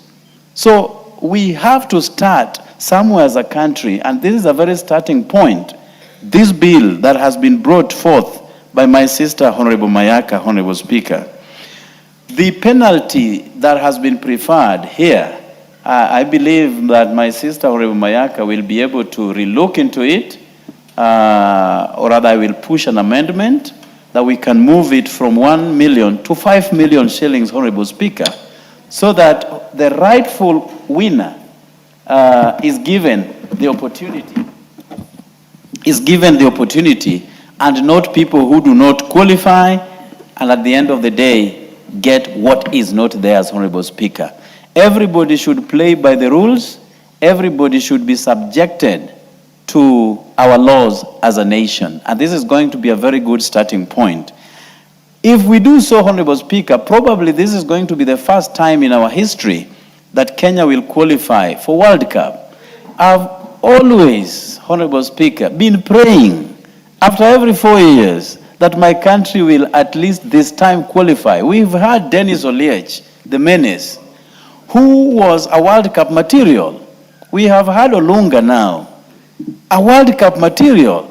But because of all the gerrymandering and crooks who ran the show, deny Kenya an opportunity to appear at the World Cup, Honorable Speaker. But let me pray and believe and hope, not against hope, but hope, that one time in our lifetime, Kenya is going to represent us as a nation in the World Cup, Honorable Speaker, sooner than later. I thank you for the opportunity, Honorable Speaker. I hope you will stay to see Kenya play the World Cup. But Honorable Jared, when you are introducing me from the football circles, I'm not ordinary. I am actually an ex-international, because by 1988 I'd had a call in the national team. Let's listen to the Honorable Patrick and then Jack Wamboka. Thank you, Mr. Speaker, for giving me this opportunity. And I wish to congratulate my sister Irene Mayaka for this amendment. It is a timely amendment, Mr. Speaker, and more so given the influx of betting. And I believe this bill should have been here long before this craze of betting came up. Mr. Speaker, I personally used to run a tournament called Osero Cup before I came to this August House. And Mr. Speaker, I can see you smiling, but it had 48 teams. And we managed to actually get 2 boys to play in Shabana. One is called Matthew Tegsi, and the other one I've forgotten the name. Just from that upbringing. So I wish to say that this particular amendment is very, very timely. Mr. Speaker, you realize sport betting is a craze now in this country. We have aviator, we have all sorts of betting, which has even gone to the extent that people actually commit suicide after losing bets. So, Mr. Speaker, I want to state that unfair competition is the reason where we have gotten to where we are as a country. I remember there is a time, I think in the 60s, when Kenya won the first and the only 4x4 gold medal. And in that race, we had 3 members from the Gusii community. One was called Charles Asati, the other one was called Robert Ouko, and Ezekiel Nyamau. The 4th one was, I think, Robert Sang or somebody. Then we never used to have betting. We never used to have match fixing. And the glory still came to Kenya. So, Mr. Speaker, as we support this, we also wish to notify the relevant ministries that in case, like now they are developing these sports academies, this should be taught right from the sports academies. The criminality of betting, the criminality of match fixing, which leads to unfair competition and degrades our sport. So, Mr. Speaker, I wish to support this, and on the 3rd reading, we'll be here to support it fully. Thank you, Mr. Speaker. Honorable Jack Wamboka. Mr. Speaker, I've known Irene Mayaka for now close to 20 years. She's also my sister-in-law. And I had never imagined she can be this spectacular debater and legislator in this house. Irene Mayaka has done very well, and we just hope the people of the great county of Nyamira can see the good work Madam Irene Mayaka is doing, so that they can consider her to come back to this house. The only advice I would want to give Madam Mayaka is that please concentrate on your seat, because any other seat up or down may be tricky and risky for you. But I sincerely pray that Nyamira people, the house of Omugusi, brings you back to the house, to this house. Secondly, Honorable Speaker, we want to appreciate those who've been there before us, those who have opened the space world for this country. And in mind, Honorable Speaker, I have Omboko Milemba, who is seated on the chair now, ex-international. Honorable Speaker, as a member of Bunge FC, one of the moments that I love is to just watch at how you dribble the ball in the midfield. And I'm very encouraged at your age. I think young people, young sportsmen and women should emulate such kind of people, and the discipline. You know, we would be on the field, and when someone is substituted, they don't feel it, they don't like it, they blame the coach. But Honorable Speaker, I have never seen the mighty walking midfielder throw tantrums on the field, Honorable Speaker. Football being what it is, sports being what it is, it must be regulated, Honorable Speaker. And this has come in very timely, because sport is now a very big business, Honorable Speaker. The betting firms are making a lot of money from sport. If left unregulated, Honorable Speaker, we then do not have a country. International organizations like FIFA and others, some major academies of football, they will want to tap into an organized country, Honorable Speaker. And this is going to bring order. This regulation is going to bring order, Honorable Speaker, in the sporting industry. I remember the case of City Stars, Honorable Speaker. Nothing happened. Nothing happened. And you know, at the end of the day, the world is watching what Kenya does with this kind of things. So it is a very timely amendment to the bill. Honorable Speaker, we need to cascade this down. The discipline must start from primary schools. When these schools are doing their sporting activities, Honorable Speaker, we want to encourage discipline. We want to encourage that they observe the rule of law so that they can be attractive internationally, Honorable Speaker. We have seen a scenario where schools go for each other's neck, Honorable Speaker.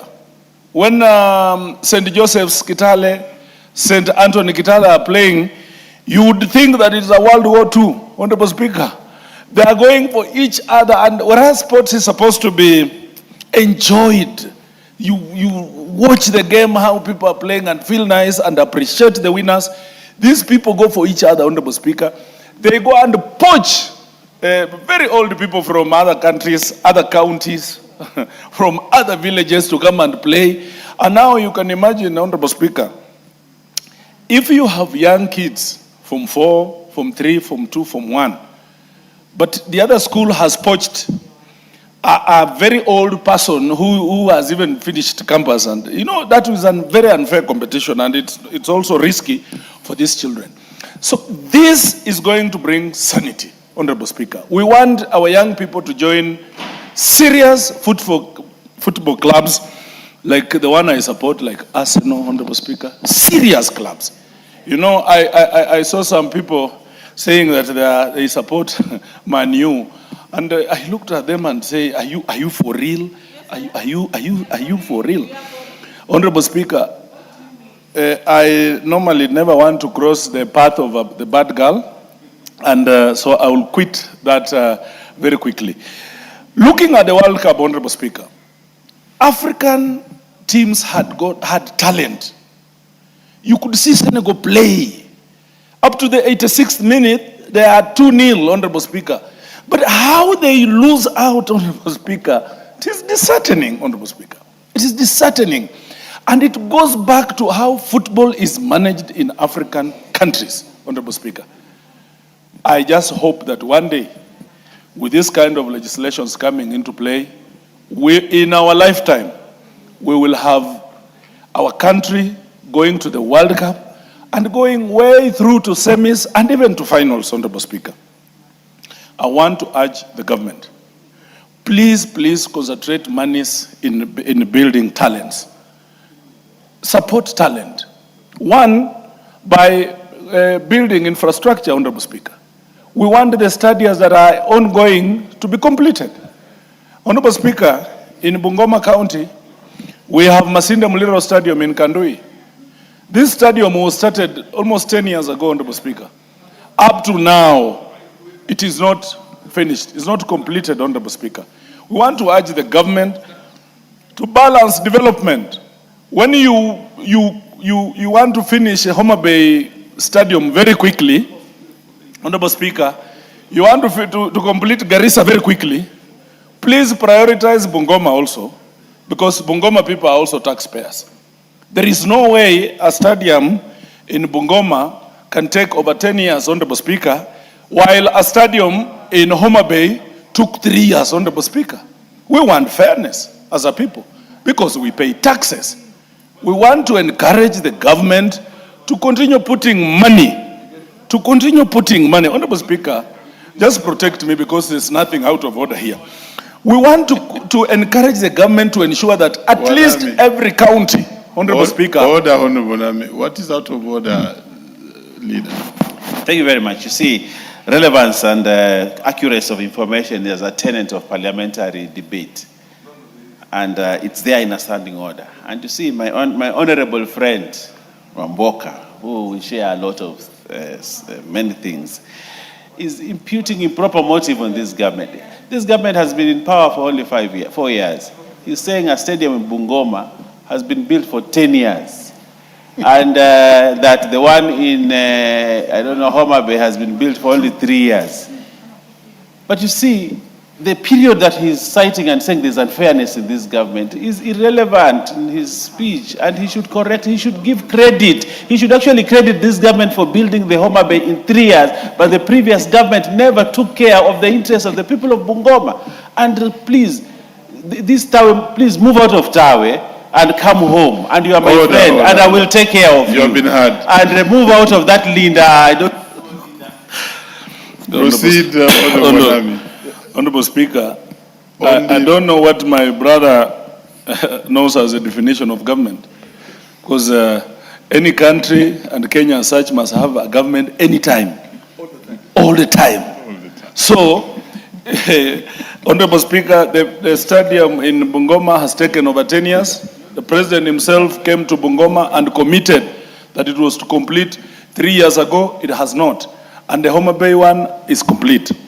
In terms of Tawe and Linda Mwananchi, Honorable Speaker, how can I quit a team that is going to produce the next president? Edwin Sifuna is going to be the next president of this country, and that is why we are supporting him. Honorable Speaker, back to my point. We want to encourage the government to build stadiums in at least one every county, but progressively, Honorable Speaker, we want every constituency to have a serious stadium, Honorable Speaker, so that we can harness this talent at that early age, at that early stage, Honorable Speaker, so that at the end of the day, by the time these kids get to senior schools, Honorable Speaker, they are already receiving calling from serious world clubs, Honorable Speaker. And Madam Mayaka, please continue taking this suggestions from honorable members to just beef up your bill, because this is a very important thing. And I wish you the best. If by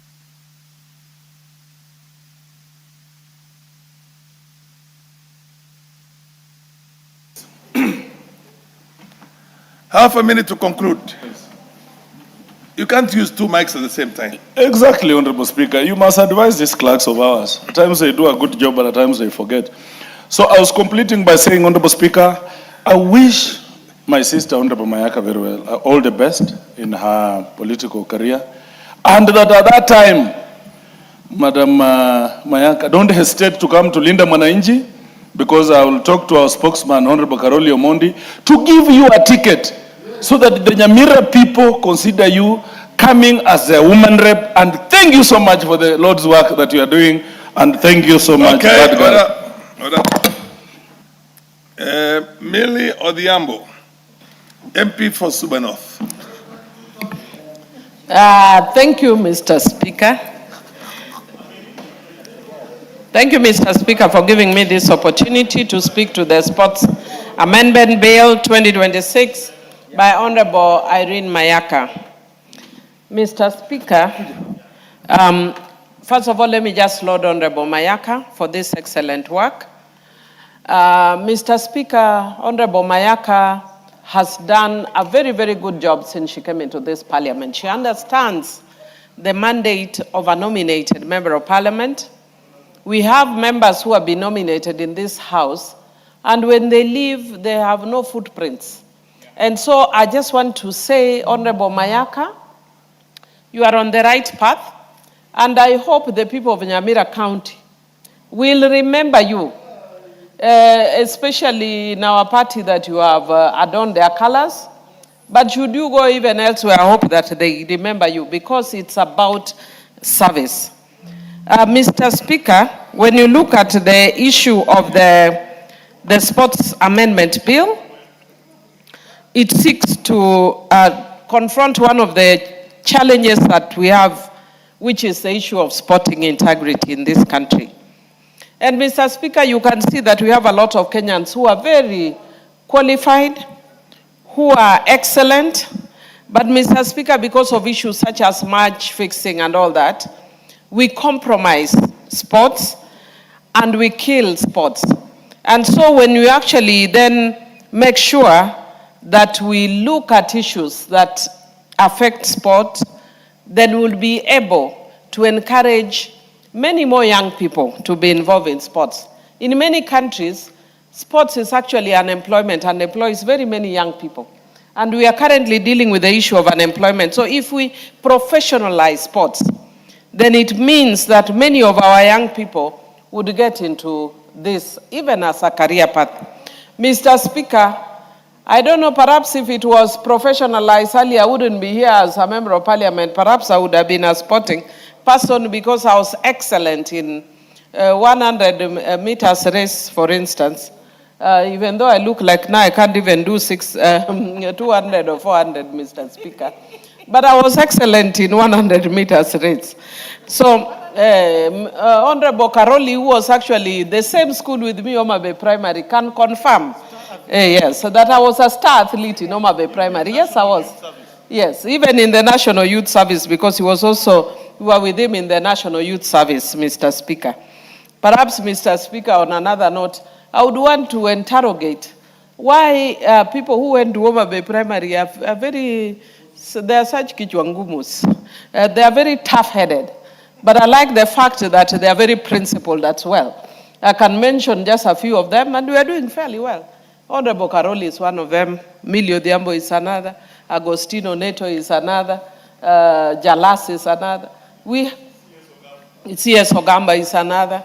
So we have very many. I'm just saying just a few. But we have a few people who went to our school. It was a good school.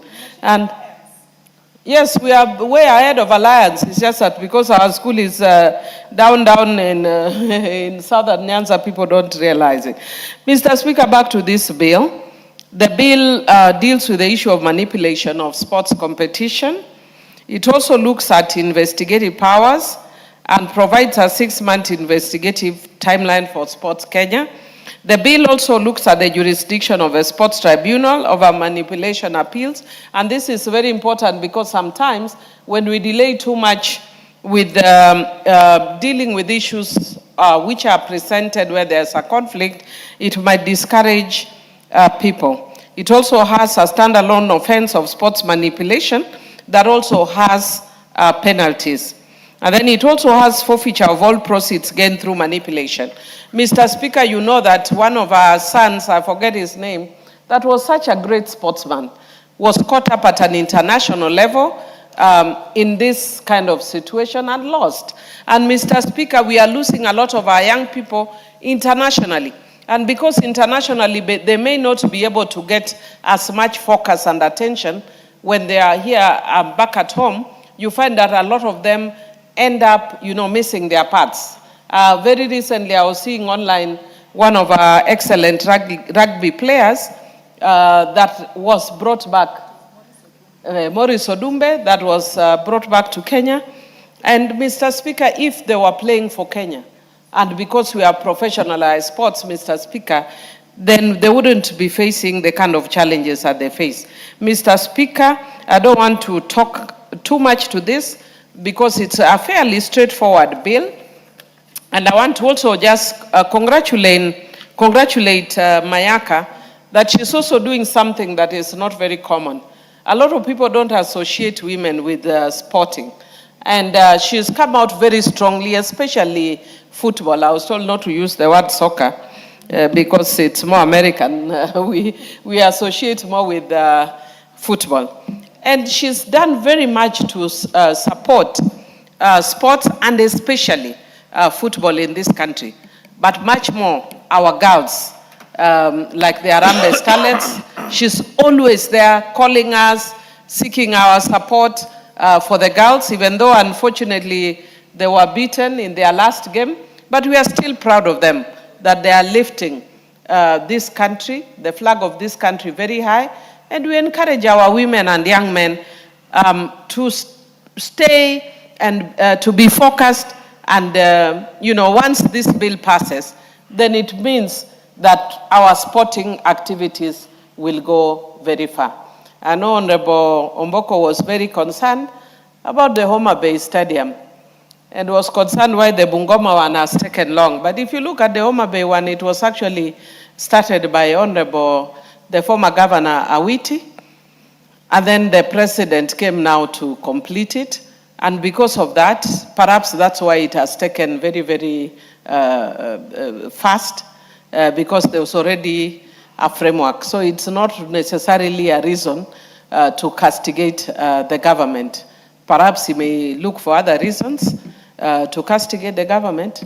But on this one, the framework was already there. So the government came in and completed. And we are happy because even though the Talanta Stadium is named after Raila, but the name Talanta is swallowing it. And we would want to encourage the government to look for another facility where it is just Raila Amolo Odinga Stadium, not fighting with Talanta over the name, because we want to remember Honorable Raila for the excellent work that he did for this country on democratization, on issues of the rule of law. And Mr. Speaker, that is one I was in Ramogi earlier this morning. And I said that one of the things that I'm very concerned about is that we stay true to those ideals, stay true to democratic ideals, stay true to issues of integrity, which Mayaka is trying to promote in this bill. And Mr. Speaker, because we are not supporting the late Honorable Raila because of his looks, no, we were supporting him because of his ideals. And the moment we lose those ideals, we also lose the public. We must be pro-people. We must be concerned about the things that affect Kenyans, and therefore, even when we are doing our legislative work must respect or must show that leaning to issues that affect the citizens. Once again, congratulations, Irene, and I wish you the very, very best, and I hope that you do get elected. And if the people of Nyamira are listening to me, I want to tell you that you have a gem here. You know, an excellent gem like Emilio Diambo, myself, who is speaking. Because if you don't praise yourself, sometimes you might not get people praising you, because I've done an excellent work here. So Irene, please keep up with the good work, and with those few remarks, I do support. Carole Omondi, another Homa Bay Primary alumni. Yes, Homa Bay Primary. and Homa Bay High School, among others. Thank you very much, Honorable Speaker. I'm actually speaking on behalf of the chairperson of the Departmental Committee on Sports and Culture. And as a committee and on behalf of the chairman, we support the second reading of the Sports Amendment Bill, National Assembly Bill number 5 of 2026. Honorable Speaker, the principal objective of the bill is to criminalize acts of manipulation of sports competitions, commonly known as match fixing. Honorable Speaker, it is important that we understand what manipulation is. If you look at the bill, it is where the natural order or the natural outcome of a particular sporting competition is disrupted, either because somebody has been bribed, in other words, they've received gifts, whether cash or other benefits, so as to throw away a match, or there's some form of collusion to fix the outcome of that particular competition. But there are other elements that may include things like age fraud, where you include in a competition people who do not meet the qualifications such as age. Honorable Speaker, in ancient Rome, you will remember the gladiators used to enter the arena with the following words in their lips. The Colosseum. Colosseo. Let me win, but if I can't win, let me be brave in my attempt. Honorable Speaker, sport is about human excellence. And I think it is what reveals a lot of the virtues of the human spirit, the discipline of man, endurance, and team spirit.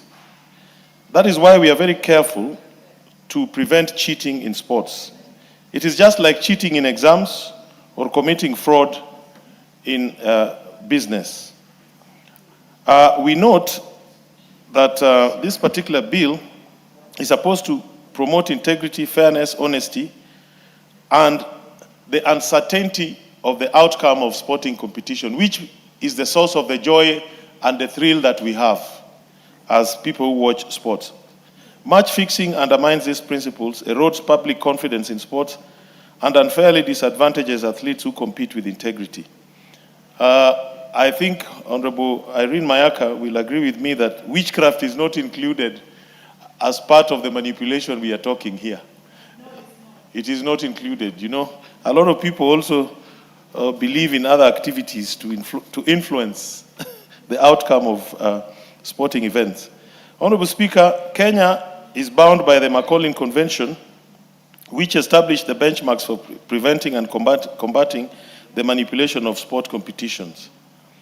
We have looked at the bill as a committee, and we held extensive public participation with the following stakeholders: Ministry of Youth Affairs, Creative Economy and Sports, Office of the Attorney General, Law Society of Kenya, Kenya Academy of Sports, Anti-Doping Agency of Kenya, National Olympics Committee, Kenya Football, Kenya Federation, Association of Gaming Operators, and one member of the public, Mr. Wesley Kanyeria. We also got information that the Ministry of Sports was in the process of establishing sports integrity unit within its structure so as to deal with issues of promoting integrity, transparency, and ethical conduct in sports. We have not held the bill back because of this. We have actually told the ministry, when they are ready with their integrity unit, we will amend the law. So they should follow the law and catch up with us. The stakeholders had asked the committee that certain things be considered. One was that we needed to harmonize this bill with other existing laws, such as Anti-Bribery Act, the Gambling Control Act, and the Penal Code, so that we deal away with overlaps and also make sure that there's harmonization of various definitions of certain terms, such as manipulation of sports competition. We also noted that Sports Kenya lacks the institutional capacity, statutory mandate, and specialized expertise to investigate criminal offenses. We are therefore proposing as a committee that the power to investigate the offense of crime of manipulation of sports competition be vested in the Directorate of Criminal Investigations. which would be the competent law enforcement agency mandated to investigate criminal conduct. However, as a committee, we want the sports associations also to retain their power to investigate and discipline their members.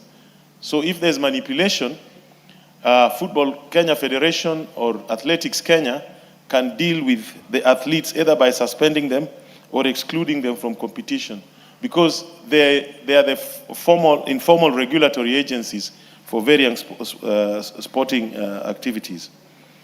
And that the committee therefore made the following observations: that the bill addresses a critical legislative gap and seeks to promote integrity and fairness in sports, protect athletes, officials, and sporting organizations from corruption. We therefore plan to move a few amendments at the committee stage to streamline the definition of the act of manipulation, as I've said, delete clauses that provide that Sports Kenya will investigate incidences of manipulation and vest that role in the Directorate of Criminal Investigation, and provide a two-tier investigative process in regards to manipulation of sports.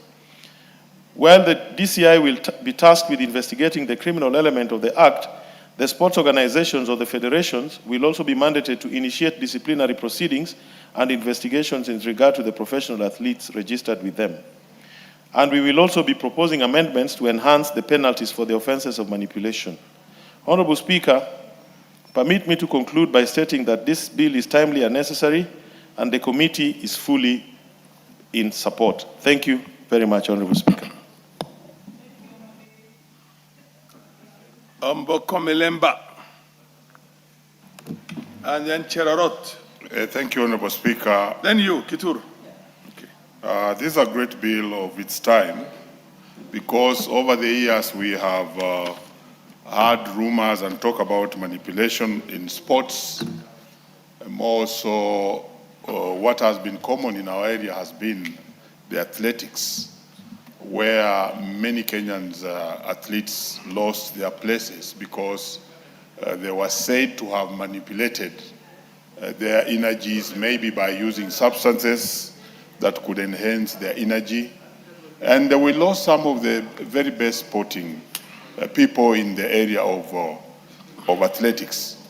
And therefore, I would wish that Honorable Mayaka should have expanded the scope of this bill. I don't know if we shall have such a chance to do it during the third reading.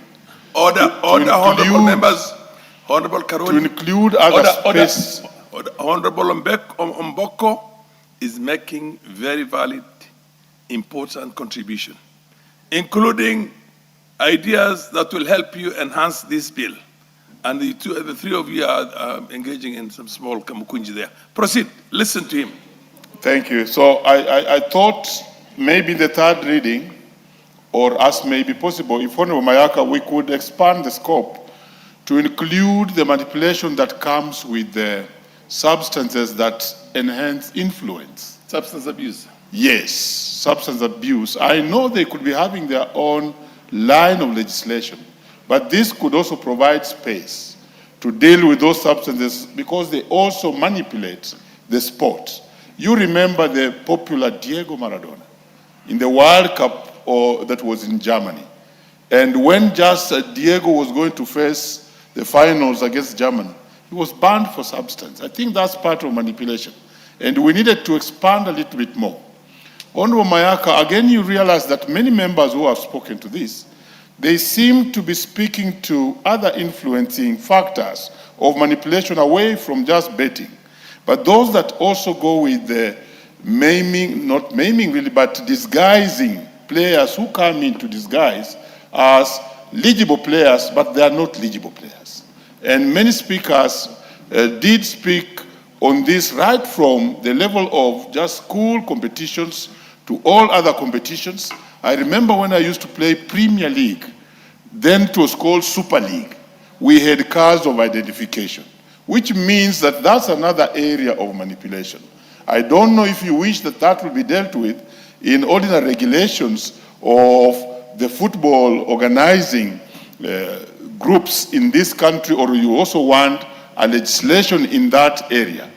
the Honorable Mayaka, you have brought a bill which is of great concern to Kenyans, because Kenyans really would want, and generally, to see the sport, more so football, being the most popular sport here, being refined to actually be genuine and not to have manipulation. Our history of manipulation goes back to very long time ago, but we have had real situations where FIFA has had to intervene. Like in 2019, when FIFA intervened directly in the Kenyan football by banning one of our best players, that was the national player called George Owino, because he was involved in manipulation issues. We also remember the Zoo. There was a team here called Zoo FC, which FIFA intervened directly and asked the Kenyan Football Federation to relegate to a lower grade because of manipulation. And you may even remember the story of Sofapaka, because I used to be around the fields those days. Sofapaka, which was also accused of manipulation and ended up, even the Honorable Speaker, bringing a company called 3D, which later on hired a Portuguese coach. And the entire performance of Sofapaka was investigated and found that it was basically based on manipulation. And FIFA took action on a team called Sofapaka then. And that even does not leave out the likes of Moroni FC, which again had an intervention of FIFA.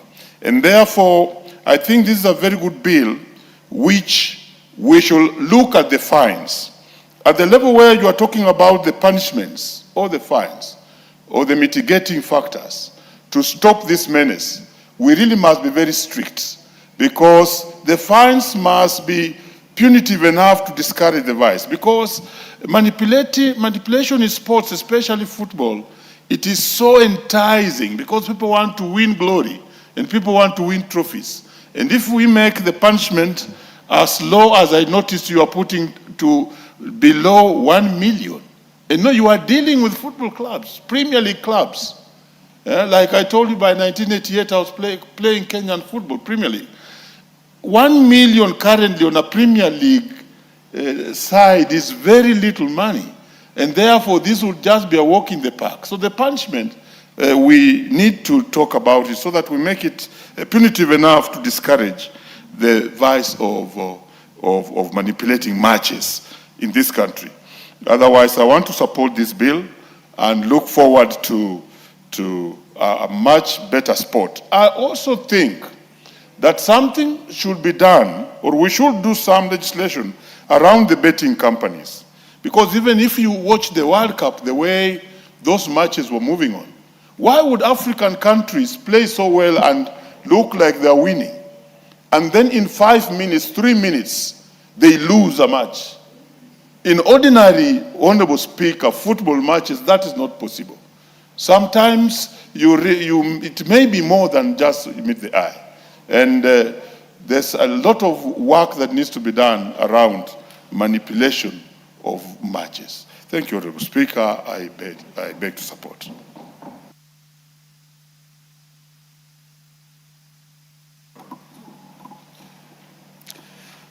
Thank you, Mr. Speaker.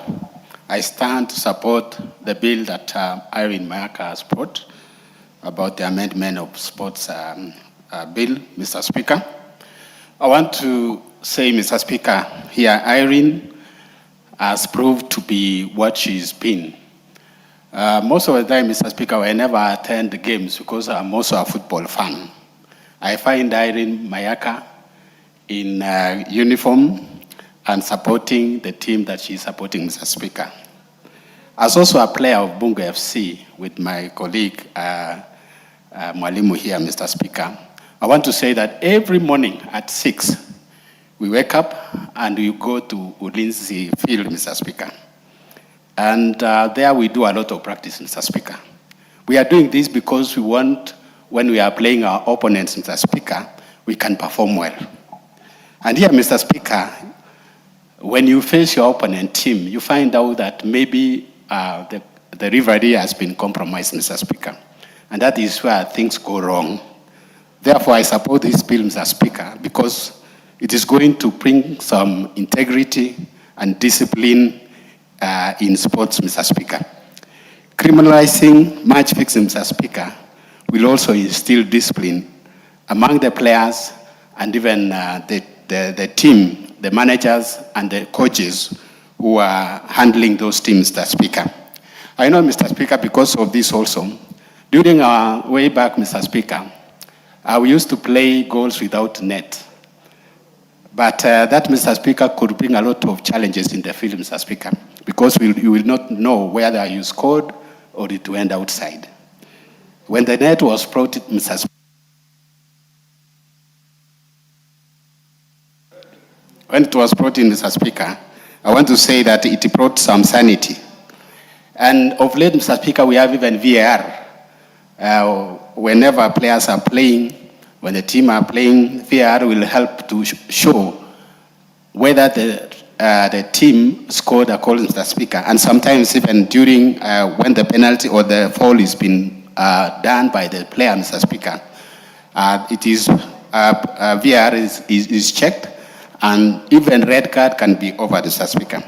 In Kenya, Mr. Speaker, I want to say that we have several teams who are really committed to make sure that they go to the Premier League, Mr. Speaker. And I want to say that some of our talented players have been disappointed because of match fixing, Mr. Speaker. You find that even in the field, sometimes there's a physical fight because of that, Mr. Speaker. Referees also are the ones, sometimes they mess up with games. Can you imagine on a point like the other day when there was Chan, Mr. Speaker, we could buy tickets and go to the field, and the referee decides to mess up with the match because he's been compromised. Everything will be in a mess, Mr. Speaker. But I want to say, Mr. Speaker, this is about personality and also when there are no rules. Mr. Speaker, the other day, I participated in playing. There was these two teams, Mr. Speaker. They were calling themselves Two-Term, and the other one was Bwekse. In the middle, Mr. Speaker, I arrived the field, and I offered myself to play for one of the teams. And they were playing 30 minutes, Mr. Speaker, 30 minutes each. When I got into the field, Mr. Speaker, the referee approached me and told me, let me add to 45 minutes because you are here. I wish this bill was there, Mr. Speaker. We'll have you started here to discipline this referee, Mr. Speaker. But we played. Mr. Speaker, in Kenya, I know the government has done a lot when it comes to football and several other sports, Mr. Speaker, like athletics. Mr. Speaker, all this, the government is doing this so that it can bring integrity and popularize this nation, Mr. Speaker. We are known as Kenyans. Kenya is well known because of athletics. And even in football, Mr. Speaker, the other day during Jan, our players did very well. And congratulations to the coach, Mr. Speaker. So, Mr. Speaker, I want to say that Irene has got a bright future. And I want to tell the people of Nyamira, in the name of Irene, you have a leader. So, Mr. Speaker, I want also to add on this, Mr. Speaker, that raising the standard of playing in our country can make us earn respect globally, Mr. Speaker, because this is going to help us a lot. Mr. Speaker, I want also to say that when it comes to match fixing, actually it destroys the integrity of players, integrity of a team, and also integrity of our nation. Mr. Speaker, I want to support and I want to endorse the bill which has been brought by Irene Mayaka. Thank you, Mr. Speaker. I submit. Cherarot, followed by Kitur. Thank you very much, Honorable Speaker, for giving me the opportunity to also contribute on this very important Sports Amendment Bill 2026, sponsored by Irene Mayaka. In the upshot, I want to say I support. And secondly, Honorable Speaker, allow me to give some accolades to this great leader in this House, Irene Mayaka. It so happens, Honorable Speaker, that when we were still new in this House, we happened to have been in the same committee with Irene, that is the Communication, Information, and Innovation Committee. And at that point, Honorable Speaker, Irene was one of the most active and very articulative leader, and she made a lot of contributions while we were in that committee. And likely so, I think that is when she was noticed by the leadership of the House. And when she participated, I think, in one of the committees that she was in, she was elected as the chairperson. That must be regional integration, right? And being a first time, as you know, Honorable Speaker, and you are a chairperson, it is a no mean feat. I say so, Honorable Speaker, because I've also happened to have been a chairperson of CIOC for some time. And I must admit, it is a great, it's a great honor to have such an opportunity in this House. And therefore, Honorable Speaker, I want to wish Irene the very best, even as she continues her trajectory of building a career path back in Nyamira. And I want to tell the people of Nyamira, you have a fantastic, great leader amongst yourself. And we, as the new members of Parliament, or the first timers in Parliament, really applause you. Secondly, it's also on the number of bills and the contributions you've been able to make in this House. Irene, you're just a fantastic, great leader. With that said, Honorable Speaker, allow me to contribute on this. I can see it's about 5 clauses that Irene has been able to present for us to be able to amend for the purposes of cleaning, sanitizing the sports space, Honorable Speaker. I think it is timely because when Kenya Kwanza government, when the broad-based government are in place, this is the first time that we have had, a government that recognizes and has expanded the space of sports in our country, up and including when you see all the stadiums that it's told.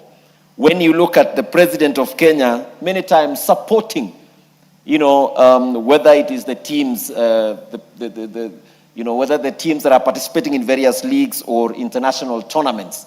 And the president sometimes has come, by himself, even attending these events. It has created across the country an enthusiasm of unmeasured levels amongst the young people in every part of our country. And true to the word, sports is one of the most lucrative spaces that Kenyans can be able to make lives. Just as many people globally, business communities are making money, young people are able to monetize their talents. And so Irene Mayaka has come up with these amendments that I say is going to clean up and create, put Kenya on a global standards on how a game with integrity can be played in our country. Honorable Speaker, allow me to ventilate also on Section 2, where there is definition of what is manipulation of sports competition. The expanded scope of this to include offers or gifts or any soliciting or receiving any undue advantage or utilization of information to be able to have financial gains, among about 5 of those definitions that have been provided, I think is very good because this is going to clean up the space of anybody knowing very well what is manipulation of a sports competition.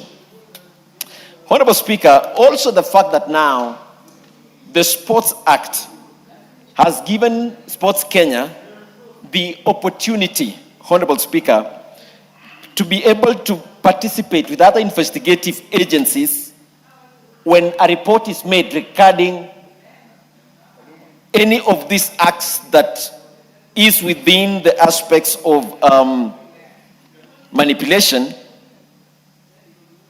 and how to receive those reports, Honorable Speaker, and also the timelines. Once you've received this report from the investigative agencies of a report that has been made to Sports Kenya, giving a timeline of determination to 6 months, I think is very important to make it determinative.